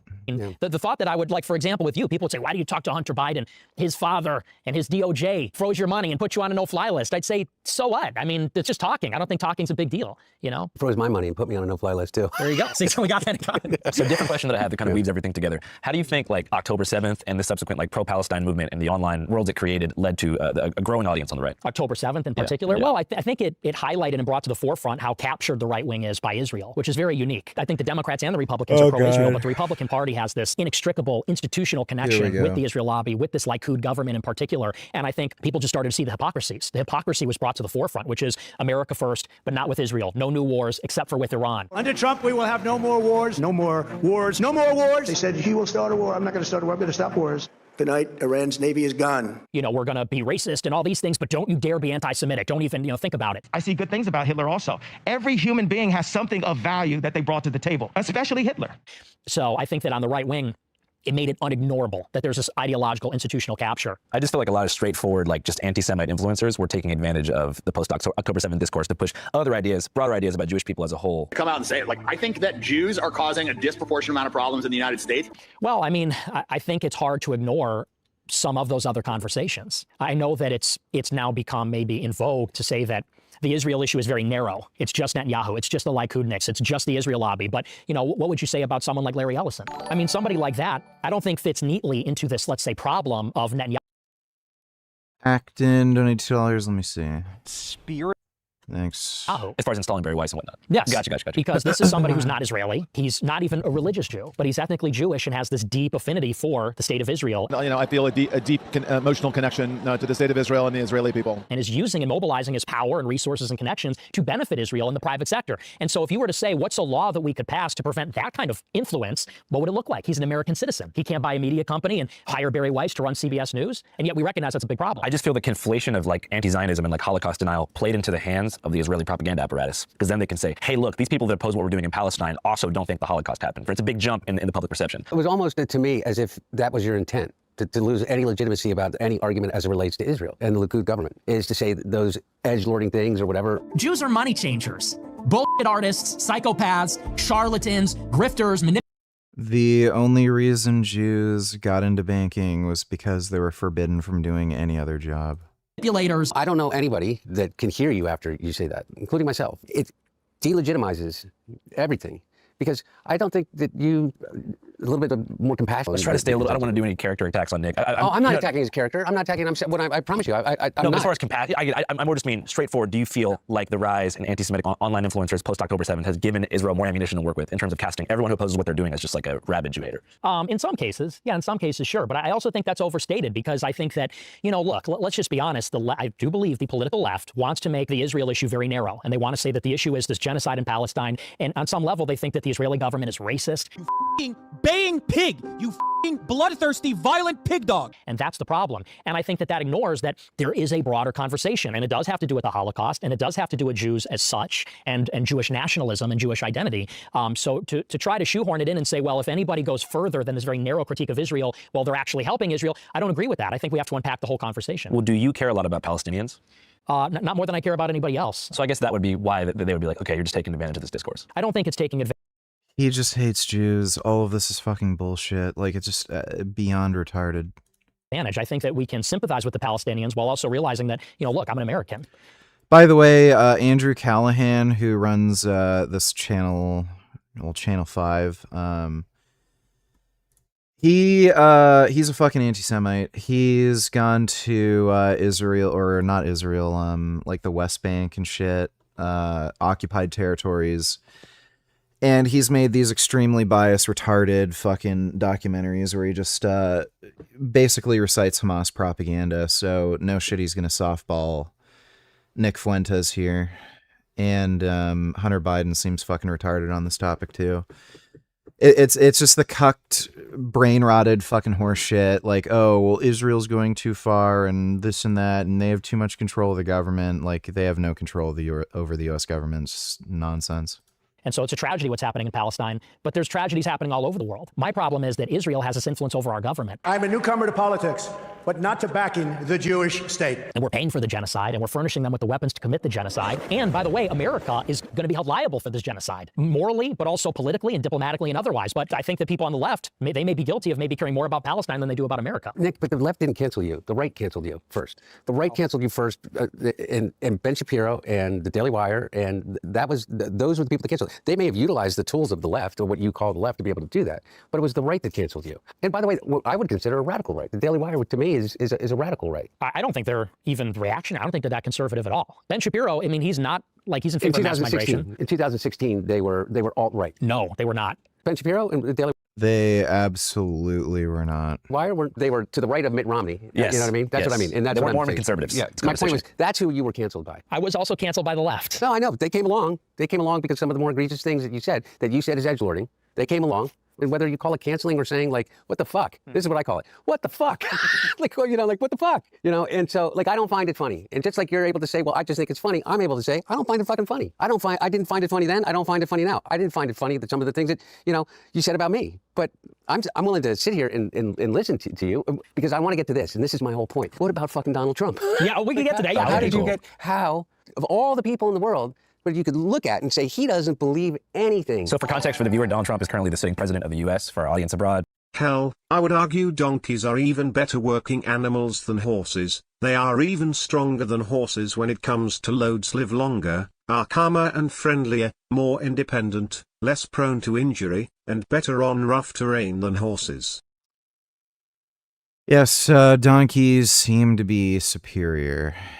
I can get on board with the donkey superiority. Thanks for the donation, Dodo. The war with Iran was supposed to be over. Now we're back in business, baby. Khomeini had a pretty sick funeral, if you saw the video. So you guys don't like Trump? You used to like him. I did. You've always hated him. He's tried to destroy your life. Yeah. You guys were cool. You guys hung out once in Mar-a-Lago with Kanye. You've never hung out with Trump, right? Would you want to? No. Do I want to? Yeah. Okay. Look, man, I would. Like, can we get him? Can we get him in the hotel room? So I want you to imagine. I want you to imagine he's in the Do you motel. think there is such a thing as objective morality, or is it ultimately subjective?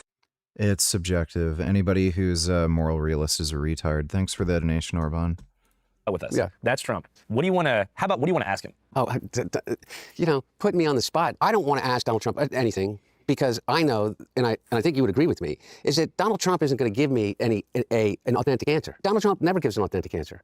He gives what people refer to as being authentic, but it's not authentic, it's audacious. It's like the example that I give that is the best metaphor for this is that he says he's 6'3", weighs 225 pounds. And everybody laughs because that's a little bit like edgelording, right? Everybody knows that he is maybe 6 feet and weighs maybe 300. 285? He's a big guy. He's a pretty big guy. Yeah, big guy. But by virtue of every picture ever taken of anyone that's 6'3", he's not 6'3". I am. Okay? Yeah, I know you are. Thank you. You're 6'2.5", maybe. That's maybe. But my point is that the reason I don't have a question for him is because I'm absolutely certain that he is not going to give me an authentic answer. Look, he came into the Oval Office in the transition this time. And he told my dad that he thought that he did an amazing job. He did an amazing job with the economy. He did an amazing job with NATO. He did an amazing job and that he got a raw deal from his side and anything he could do, particularly for Hunter. Hunter got screwed. Whatever I can do, you let me know. Bullshit. He then went out and he has now since then done nothing but blame Joe Biden for every single one of his problems. 11 months ago, I inherited a mess. Joe Biden handed us over a country that was in very serious trouble. Biden gave us a horrible economy. And I really mean this. I think the good parts are the Trump economy and the bad parts are the Biden economy. He mentioned my dad's name or my family's name 6 times a day in the first 100 days of this administration. 6 times a day. He does it maybe 4 times a day now because he has no answers. All he has is a finger to point. And that's all he does. My point is, I don't know what to ask him. Why are you such a dick? What does your dad think about the war? Right? I'm not going to get into what my dad thinks about the war. Is it really because I don't want to get into. I don't put words in my dad's mouth. Just like I wouldn't ask you what your dad thinks about the war. But your dad wasn't president of the United States, which is a little bit different. But look, all I can say is this: is that every single Israeli prime minister since at least Jimmy Carter was president, has walked into the Oval Office or picked up the phone and called the president and said, we have to attack Iran. And every single one of them has said no. And they may not all have had the same exact reason, but one of the reasons they did is because they knew what the consequences would be as it relates to the lifeblood of the economy, is petroleum in the Straits of Hormuz. Every single one of them knew that. And every single one of them knew that there is no way, unless you send in ground forces, to end with certainty the nuclear program that the Iranians have supposedly been building. Every single one of them knew that the existing Ayatollah, the Ayatollah at that time, had put out a fatwa, an edict saying that they would never turn their nuclear technology into a bomb. The supreme leader of Iran issued fatwa. Having nuclear weapons is forbidden, is haram, which means never. Yeah, that's a cool Are professional story. athletes on steroids? You look stronger and more athletic than them. Kevin Durant is a top 10 basketball player of all time and couldn't bench 185. Yes. Just because you can't lift that much weight doesn't mean you're not on steroids. Steroids don't magically make you a massive, super strong bodybuilder. You have to train to get the adaptation from them to be big and strong. Long distance marathon runners take very high doses of testosterone, boldenone. Those are the two main ones they use, and they also use tren and EPO. So they use steroids primarily to drive up the red blood cell count, but because they don't do any weight training, they stay skinny. Same with basketball players. They don't do that much weight training, but again, it does make them a bit stronger, more resilient. They heal faster, more aggressive, drives up their red blood cell count, so they have better blood flow, better cardiovascular endurance. And apparently with basketball players, they're big into human growth hormone, so it increases bone mineral density. They're less likely to break a bone in weird ways. Connective tissue strength, like they have to worry about like twisted ankles and stuff.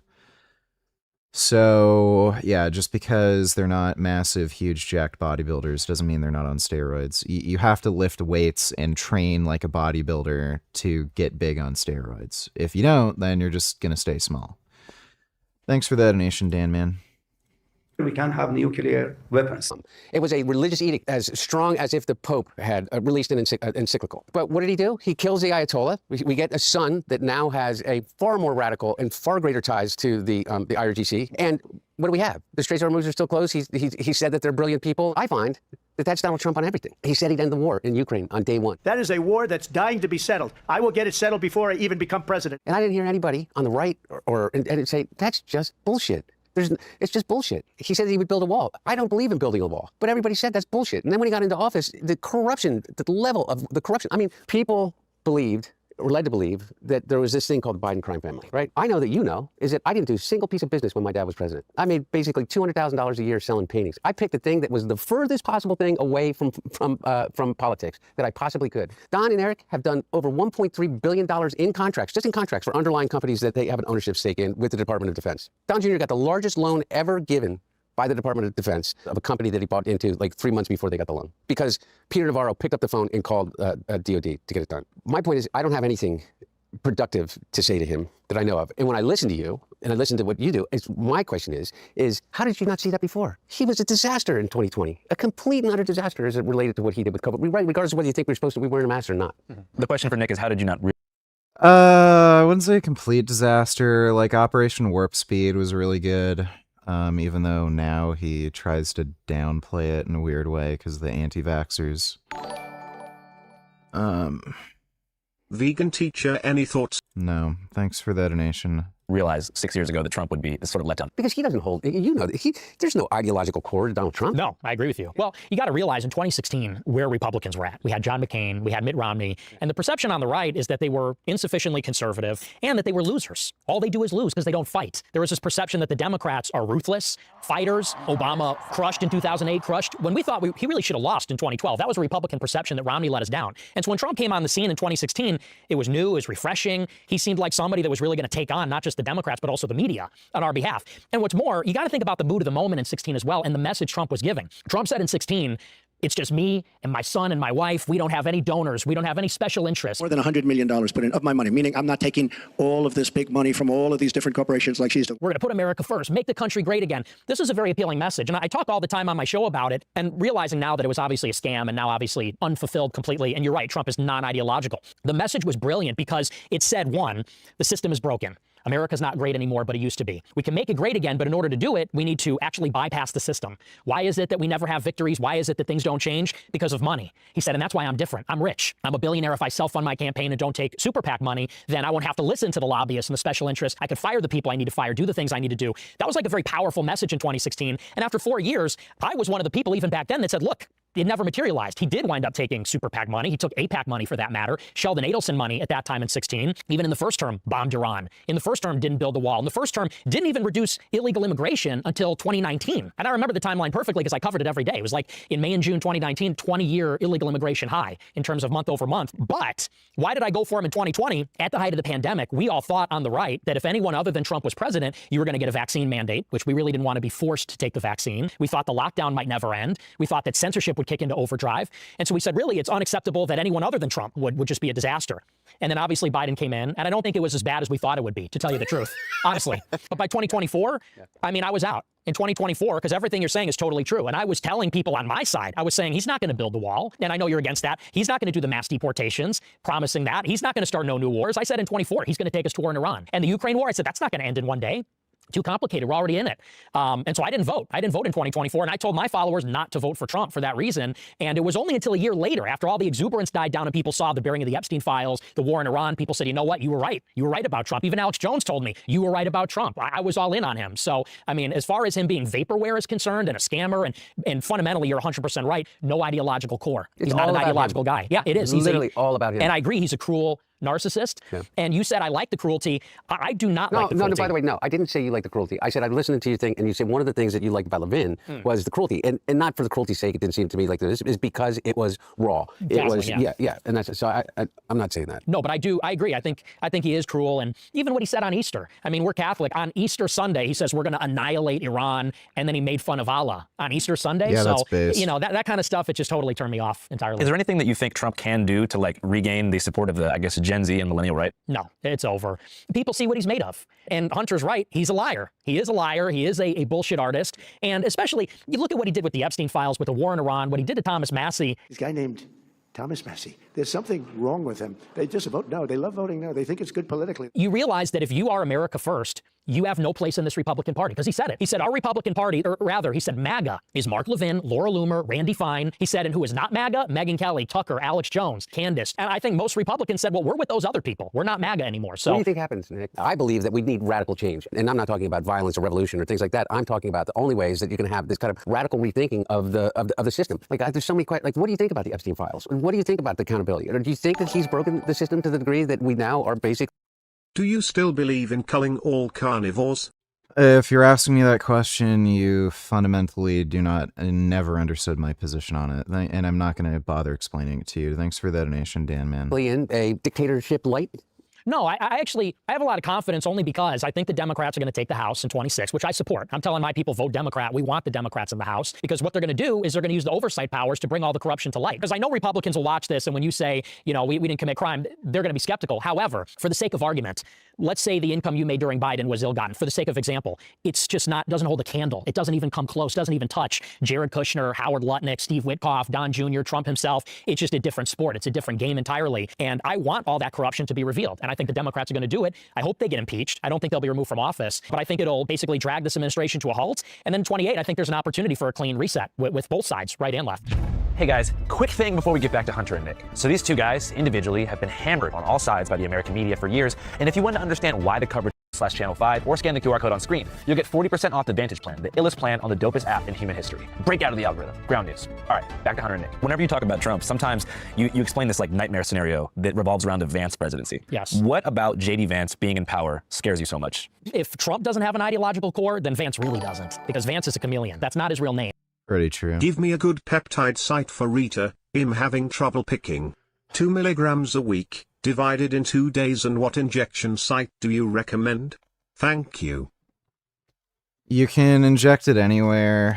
You can inject it into your eyeballs, technically. I wouldn't recommend that, but you can inject it anywhere. I just inject it into my stomach. I just pick up a skin fold, inject it there. It's easy. Some people, for whatever reason, they're prone to breaking blood vessels and bleeding if they inject around their stomach. So if that's the case, just don't inject there. Just pick up a skin fold like on your thigh or something. I can't recommend you peptide websites on YouTube, or I'm not so sure. I've seen people get banned for promoting peptide websites on YouTube, so I'm not entirely sure what their policy is. Message me on Instagram if you you want me to recommend a peptide website. Thanks for the donation, Alan. But yeah, for 2 milligrams, you don't have to split the dose, but I find split dosing reduces side effects. So, you know, like injecting Monday, Friday, 1 milligram if you want 2 milligrams a week. It's fine. Thanks for the donation though, Alan. Appreciate it. If that vegan teacher mentioned redacted in chat, would you ban her? Or does she get a pass? No, I just delete the comment. Thanks for the donation, 21st. For openers, never had a real job. These are all sinecures given to him by Peter Thiel. 6 years ago, he's a never Trumper. I'm a never Trump guy. I never liked him. I think that he's leading people in a very dark direction, and that's ultimately what worries me the most. Terrible candidate. Idiot if you voted for him. Might be America's Hitler. I was wrong about Donald Trump. I didn't think he was going to be a good president, Brett. He was a great president. Now he's a national conservative, national populist, and so we don't even really know who he is. I mean, to me, this is basically a Manchurian candidate. This is a shell, and who is the power behind him? It's the oligarchs. It's the little tech oligarchs in bed with the CIA. You know, especially at this fever pitch with AI, I think that's really dangerous. So to me, him being president is just a worse scenario in my mind. For the uninformed viewer, what is the Palantir-JD Vance connection? Well, Palantir was founded by Peter Thiel, and Peter Thiel's very close with David Sachs. JD Vance was given his first job in Silicon Valley by Thiel. Thiel hooked him up with it. You know, the CEO of that company said it was a personal favor to Thiel that I hired him. And then Thiel got him all his jobs at these various venture capital firms, including his own, and then funding JD Vance's venture capital firm. Peter Thiel gave $15 million to Vance when he ran for Senate in Ohio in 22. Peter Thiel secured President Trump's endorsement for him in 22, which basically got him the nomination and the seat. So, I mean, as far as anybody's concerned, Vance owes his entire political career to Peter Thiel, who derives his fortune from Palantir. And now he's a Catholic like you and me. Well, he's a convert, so, you know. Beware the convert. Yeah. So do you think that Trump's unfulfillment of his campaign promises was a result of him being like compromised by somebody connected to that structure, or do you think he always just never cared? I don't know that he never cared. I just think that, you know, me, I'm an idealist. So I think about the ideas and the concepts. Trump is a businessman. And so I think with him, everything's transactional. And I said this in 2024.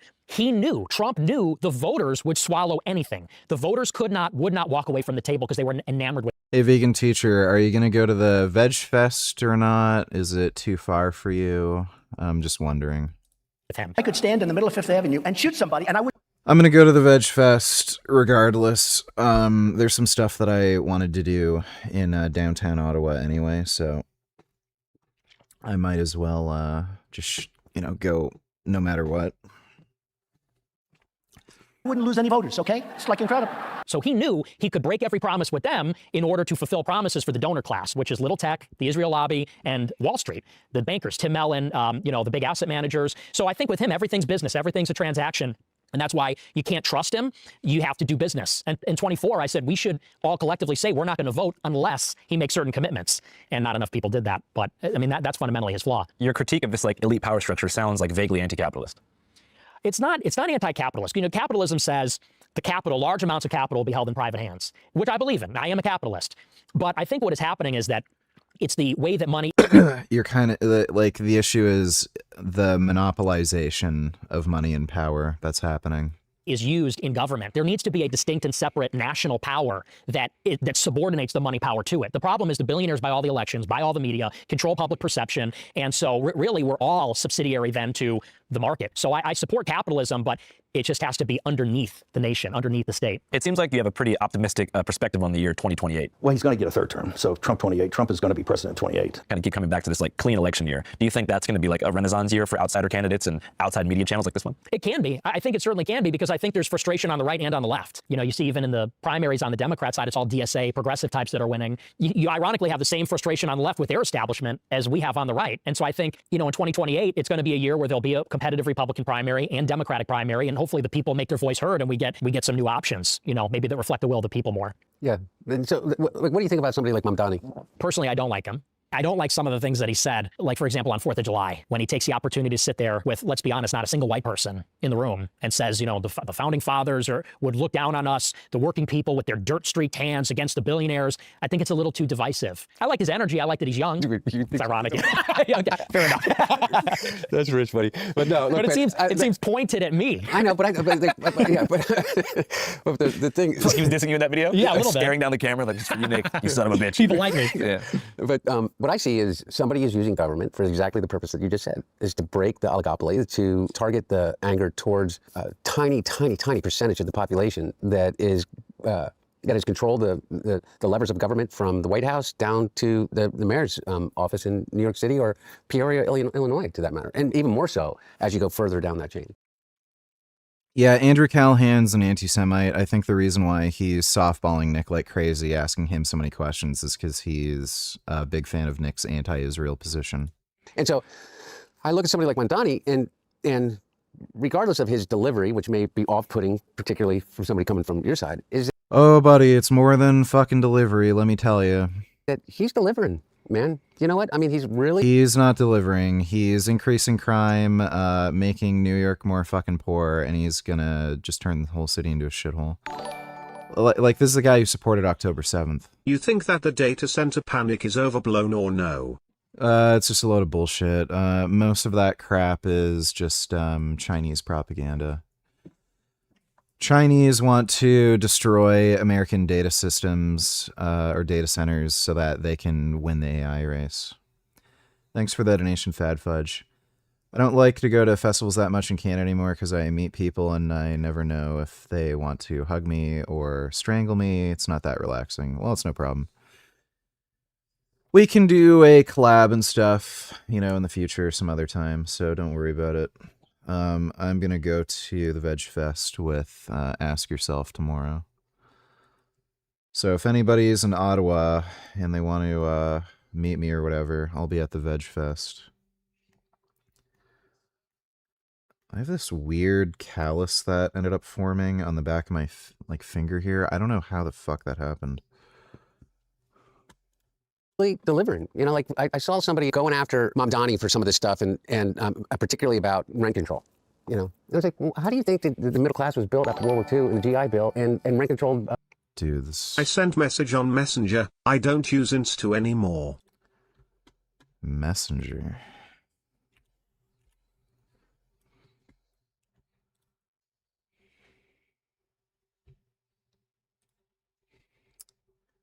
Jesus fucking Christ.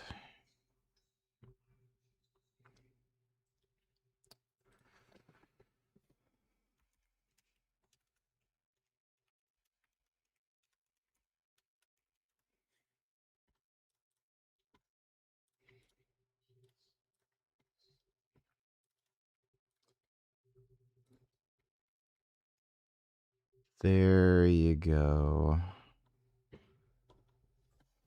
Thanks for the donation, Alan. Buildings that created those communities that we were talking about an hour ago. The GI Bill provides returning soldiers and veterans a range of benefits, including mortgages to purchase homes, loans to go to school, and this really was instrumental in creating... That's not rent control, you fucking idiot. Totally different thing. The new American middle class. Created the availability for somebody that was 26 years old that had a job with the MTA to be able to live and work in the city and put the kid into school with the idea that they would be safe walking there and go to a park that, you know, where the water fountains worked. That's what I see him trying to do. I mean, by the way, it's just so tired and, you know. No, he's not trying to do that. He's trying to turn America into a communist shithole. People have talked about this. The rent control issue in New York has made housing more expensive. Rather than just letting the free market regulate, they keep adding more and more units to fucking rent control, which makes it impossible for these landlords to make fucking enough money. So then they have to massively increase the fucking rent on whatever other units they have that aren't rent controlled. And they also can't afford to upgrade any of these units. That's why there's so many like fucking disgusting, shitty, fucked up apartments in New York. Because of the stupid rent control thing.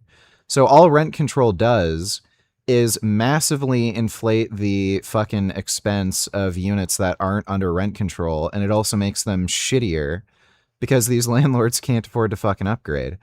And now that he's instituted this rent freeze, there's a bunch of landlords that are going bankrupt and trying to sell their fucking properties because they can't make any fucking money on it. Which, guess what? It's just going to limit the amount of fucking properties available, and the problem's just going to eventually get fucking worse. Like, it's so stupid. And then this guy's saying, oh, Mamdani's trying to make things more affordable. Well, that's great. He's fucking retard. That's not how you make things more affordable. Well, I'm not voting for Hunter Biden. He doesn't know what the fuck he's talking about. you know, he's a communist. Like it's about the communists. Like who even says that anymore? Nobody think. You know what? He's a communist. 1981, and we're watching Rocky V and worried about the communists. You know what I mean? I just Oh I don't get it. wow! Oh wow! This guy is so out of touch. Holy fuck! He is so out of touch. Bro, all the mainstream Democrats are now coming out against the DSA, who are a communist organization. This guy is so out of touch, it's just unfucking believable. He has no clue. Rocky IV. My whole Philly legitimacy was just blown right there. Yeah. But it's just kind of, so I look at somebody like Mamdani, I think, well, he's just talking about good government.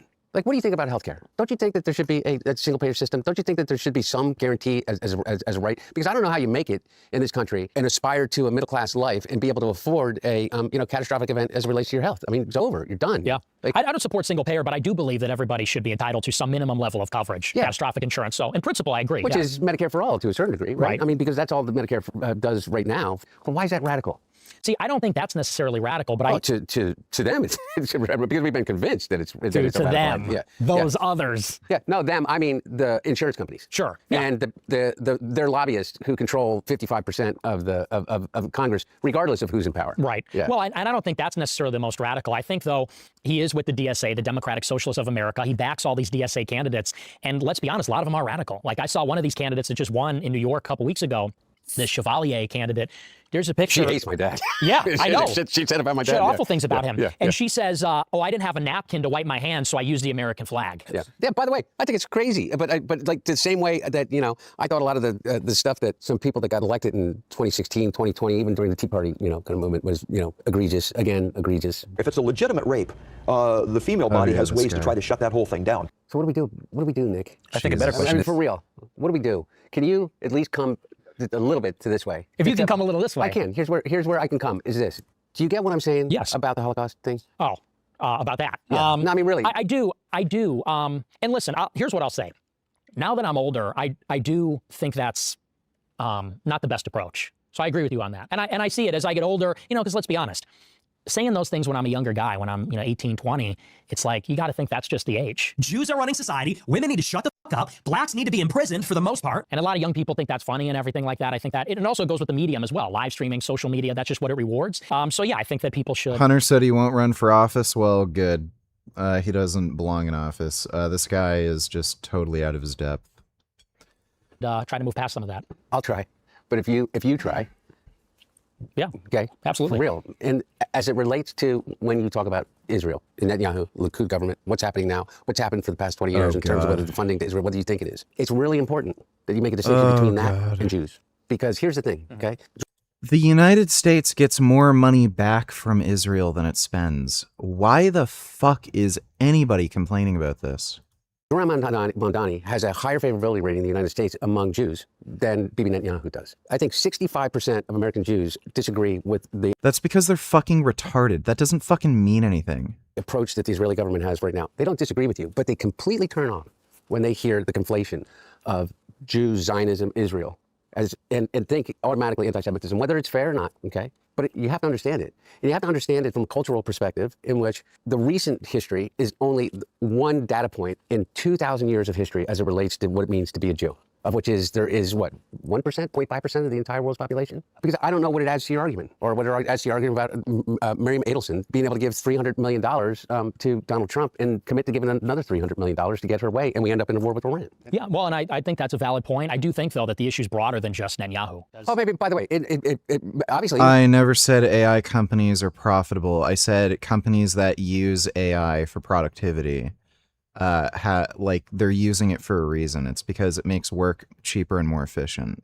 I didn't say anything about AI companies being profitable. Netanyahu has a base within Israel, within the Jewish community here in the United States, with Jared Kushner. You know what I mean? Jared Kushner, who is unelected, not a member of our government, is having has more control over the direction of everyday lives of American people right now than anybody that I know of. And meanwhile, all he's doing is building a $6 billion private equity fund with the people he is negotiating for. And I always say, look who's paying him, and wondering whose interest that he is advancing. And I don't know what the profitability has anything to do with people complaining about data centers. I didn't mention anything about why the fuck doesn't anybody listen to me? He's getting paid by the Saudis, he's getting paid by the Emiratis, he's getting paid by the Qataris, he's getting paid, go down the list. And for some reason, he is in control, along with Steve Witkoff, who is also not elected by anybody, of deciding whether or not the Straits of Hormuz are going to open up and whether or not our gas prices are going to go down. It may not matter to the three of us necessarily, an extra dollar or 60 cents or 85 cents, but you know what? The 85% of the people that live in America, it means it's the difference between whether or not they're going to be able to pay rent. Whether or not you're going to be able to actually put the gas in your car in Montana to drive to your job on the ranch. Well, and here's what I'll say to you, and this is something kind of why I want to do this interview, is emphasize the message that as far as Jews are concerned in general, I think that it's the same standard that applies to everybody, which is as long as you're patriotic, as long as you believe Americans should be put first by their government, I have no problem at all. And I think that everybody in the country should be treated with dignity and respect and have their civil rights. It's just this acute problem of these people, like you mentioned, like Larry Ellison and Miriam Adelson and Jared Kushner, they're putting some other country before the interest of our own. And that, in principle, is what I have a problem with. There is going to be some people who watch this and feel like, all right, no take backsies. And they might feel like you're just kind of trying to moderate, and that now that you've achieved your goal and got a lot of support, you're kind of moderating because your main aim has already been achieved, which is to sort of have a generational run and pop off. So now you're trying to kind of make your way more into the mainstream discourse, but you'll just go back again into the same sort of reactionary rhetoric once you're back in the #1 spot. Well, I don't even think I'm moderating. And I even told our mutual friend, it's not even a moderation, it's not even an apology, it's clarifying. Because, all along I've been saying this message, it's just that the way that I'm saying it changes and evolves. And I also think how people respond to it changes as well. Because let's be honest, 10 years ago, there was a very different kind of conversation about Israel. You could not mention it in a negative or critical way without being utterly annihilated in politics. We all know that ever since October 7th, that's not the case anymore. So I think that there's sort of something reciprocal happening, which is that people are receiving me differently. And as someone that's growing older and more mature, I'm even representing myself differently. So I wouldn't even call it moderating, just clarifying. People are more receptive and I'm maybe better able to articulate it. And you think that's because you've kind of gotten older and been able to have like a longer career in media to reflect on different changes in your perhaps brain chemistry and lifestyle? That's a huge thing. I mean, I know it's 27. I have a very different mentality than I did when I was 20. What's the kind of main difference? Just more even keeled. I think you know too, it's like when you're 20, you're just like a maniac. And then you hit 25 and you're like, all right, I was a maniac when I was 49. My brain chemistry has definitely changed in the last 7 years too. And I do believe that people can grow and they can change. And I'm not asking you to, and I'm not asking you to say things, but there are certain things that I just hope that you can hear without feeling attacked. That some of the things that you said, whether it's edgelording or otherwise, are really hurtful. And then people completely turn off to the idea of being able to listen to you about anything. And then you get dug in more and you're like, go fuck yourself. Like, you can't take a joke kind of thing. And that's not what it is. It's not just wokeism. It's not. It's people being really, really hurt by it. And I accept your apology for all the mean things you said about me. Yes. Yeah, I'm on my apology tour. Is that the one thing you did say? You said I was a degenerate crackhead. Me? And I have the problem with that. Not you. Me? Yeah. And I also said you were cool though. Yeah, no, by the way, you said a degenerate crackhead, and you know what? I'm not even mad about that because I was a degenerate crackhead. I spent more time on my hands and knees smoking anything that even remotely resembled crack cocaine. It's true. And now you're sober. Yeah, I find it interesting. You also said that you've never drank before. Right. Yeah, I've never had a drink. Never done drugs. That's because you grew up, with me. You're like, don't be that guy. I grew up with you too, and I was doing. Yeah. You're not as smart as he is. My brother never drank. My dad too. And I was going to ask you, Nick, what kind of prompted your choice to just like be sober for life and never drink? Well, a big part of it is I had a lot of addiction in my family. My grandfather was an alcoholic, committed suicide. Uncle died from an overdose from crack cocaine. My mom, 2 of her uncles, heroin addicts for their entire lives. And it just devastated my family, devastated both of my parents. And so I know I have that addictive personality and probably have the genetics for it. And not only that, but I like being rational. I like having my sober mind. I think that's actually a sacred thing, to have unimpaired reason. So the thought of losing control and even being tempted to get into, worse things, I just thought it's just not worth the risk. So it's just never for me. Well, how much, by the way, sorry, do we have time? Yeah. Is it, how much do you think COVID warped not just your generation, but everybody? Because I have this theory that there was this thing that broke for us with COVID, and that nobody's really come to terms with how traumatic that was for everyone. And especially for the younger generations. I think severely less for the older generations, but for the younger people, missing the graduations, missing critical years in school, that's when the socialization happens. That's when you learn to get along. And so you think about how this generation is going to grow up having 2 to 3 lost years, no sports, no school, no extracurriculars, vacations. It's devastating. And we already had a problem with that isolation, social dislocation, loneliness. I can't even imagine. So it's going to be devastating, I think. But that's a lockdown. So maybe if you're watching this video after this, put your phone or computer away, go outside, make a friend, just do anything but scroll to the next video. Back in the day during Nickelodeon, they had Go Outside Day. Oh yeah. I feel like we need like 1 day a week where it's mandated in a tech oligarch sense that no one can go on their phone or use the computer. Man, I would love that. I mean, that's one thing. The one thing we could all agree on. The way I say it now is you're all carrying around a bag of heroin in your pocket. Everybody is, and it's probably even more dangerous in some ways. Would either of you guys ever run for office? Are you asking me for real? Yeah. No. I think that politics, the way that my dad engaged in it, and I'm obviously incredibly biased, is an incredibly noble thing. But that's not where my head is in terms of what I want to do. I want to reach. My whole thing is that forget all of this. I want to reach 1 million people in addiction. I think one of the biggest things about addiction, one of the reasons why it continues to be this epidemic, is that we don't talk about it. Is that you don't even talk about it around a dinner table. And what you realize, if you're coming from my particular unique situation, is that everybody comes to me and they tell me their story. And sharing that is like, breaks that cycle of shame. And so I want to reach 1 million people in addiction. How about you, Nick? Would you ever run for office? I don't think so, no. Just because I don't think you can fully be authentic when you're running for office because it's a different role. And I think my role, they say, according to the Overton window idea. Ideas that are inside the Overton window are ideas that are politically safe. The public is ready to accept them. They say that if you want to change people's opinions and what they consider acceptable, you kind of have to be the first to the punch and maybe considered a bad person or evil or whatever in order to promote your view. And so that just doesn't lend itself to that kind of politics. So I think to protect my own integrity and authenticity of the message, I have to not run for office. See what we just did? We just made probably the entire audience happy. One half is glad I'm not running. The other half is really glad he's not running. Well, if not you guys, then is there any candidate or prospective candidate that you feel like could run in 2028 that would, have a fair shot that y'all support? Nobody in particular for me. Honestly, I haven't really been too impressed with who's come out of the Republican Party. So I'm hoping they'll just be somebody we haven't heard of, somebody maybe that hasn't been in office before. He's voting for Gavin Newsom in 2028. That's right. Yeah. Well, if it's Newsom and Vance, I'd certainly think about it. Yeah. How about you? Anybody that creates a twinkle in your eye? No, I think that there are a lot of people. I mean, I know that you think that you're going to laugh at me, but I'd want Rubio. I personally like Gavin Newsom a lot. I think that he's authentic in this with you. Oh my God, Gavin Newsom. What a bad choice. Yeah, Rubio, I'd say, is the most sensible candidate. Agree with them or not. Thomas Massey's principal stand as it relates to the Epstein files was incredibly courageous. Do not let the Senate muck this bill up. I am sorry if one of your billionaire donors is going to get embarrassed because he went to Rape Island. And that's why he's not going to be a congressman anymore. But that's why, he could potentially make a really strong national candidate. And you guys think America will exist in a post-Epstein capture freeway? Will America exist? Yeah, will America survive the current power structure's stranglehold on the media, the political system, and all public affairs? I don't know. I think AI is going to really be transformative. It's interesting. Nobody seems to be talking about that. Transformative in what sense? Like for bad? Concentration of power. That's the single biggest. And you know what? I'm actually on the liberal side on this with Anthropic over the, let's say, because there's this battle between these effective altruists, effective accelerationists, and I really am nervous about what's going to happen, especially in the next 4 years, because they're racing towards this artificial general intelligence, artificial superintelligence, and that, without a doubt, is going to be the single biggest influence on the country. And so I'm really worried about that. And what about that concerns you? Is it surveillance? It's the concentration of power in the hands of whoever controls it. Whichever firm is the one to develop ASI, that could confer dictatorial-like powers upon the CEO of that company. So whether that's Sam Altman or it's Dario, if the artificial intelligence is aligned with its creator, that person will become the most powerful person in the history of mankind. It's almost an inherent truth, in my opinion, what he just said, is that the greatest leap in human evolution is going to happen within our lifetimes. AGI, let alone, superintelligence, is everything that we think about the way in which we exist in the world completely changes. And I don't think that that's in any way hyperbole. And if you listen to the people that are developing these technologies right now, they are the most alarmist. I think AI will probably, most likely, sort of lead to the end of the world. If you want to know what life's like when you're not the apex intelligence, ask a chicken. And now, by the way, I think that there's an enormous possibility for incredibly beneficial things to society, like being able to cure cancer. I just think of this one thing. Everything that AI is built on is ours, belongs to you. Nightmare blunt rotation. I don't know what that is, but thanks for the donation, Ben Boy. One of the things that I'd love with AI is infinitely generated video games. So you could have an infinite world in a video game. That'd be pretty cool.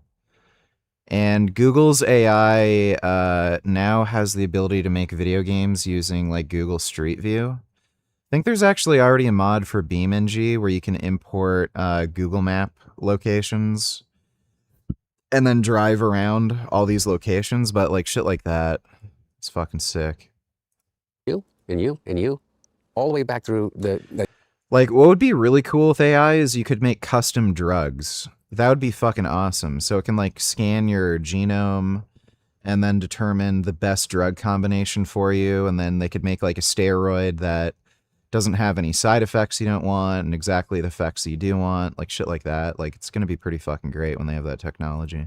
Human civilization. That's what they're stealing from us, and they're putting it into the hands of literally a handful of people. All of that human knowledge and the value that comes from it.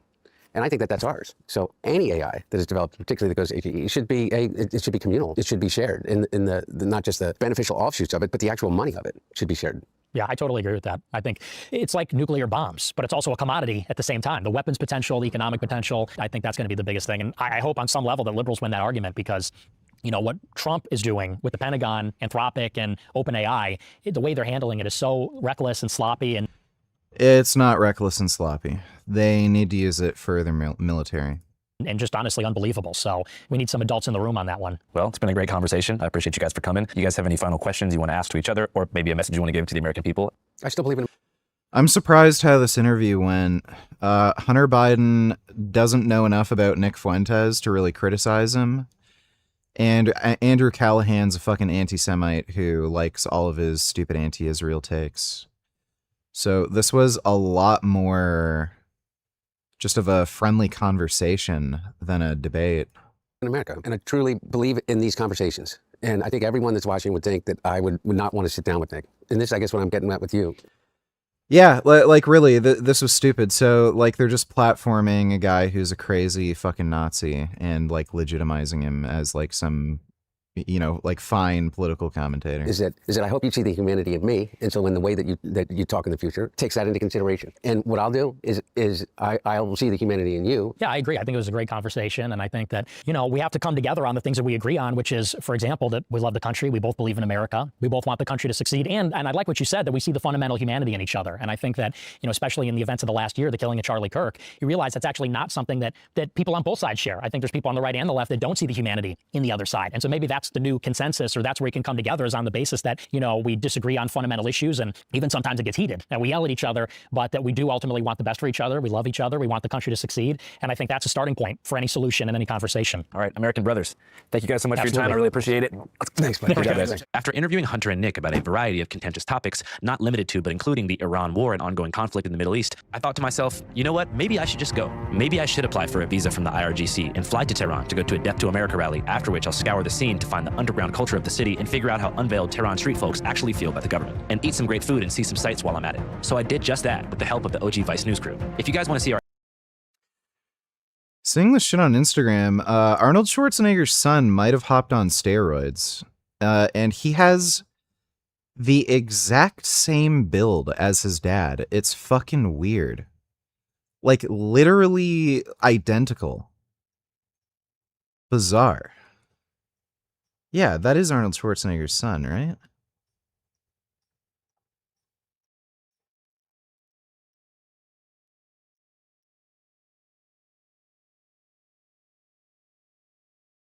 Yeah, I think this is Arnold Schwarzenegger's son. Fucking weird.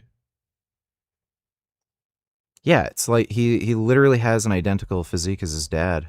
Our extensive coverage captured in Iran, go to our Patreon. Unless it's fucking AI and I'm watching horse shit, but that's interesting. All right. It is really fucking late. I am going to go to the Ottawa Veg Fest tomorrow. Probably going to get there early, around like 10:30, between like 10:30 and 11. I wanted to check out the Airsoft store first before I go. But yeah, I'll probably be there by 10:30, 11.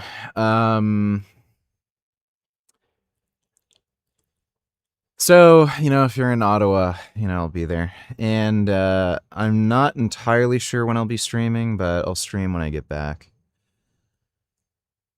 But big thanks to everybody who donated on Streamlabs.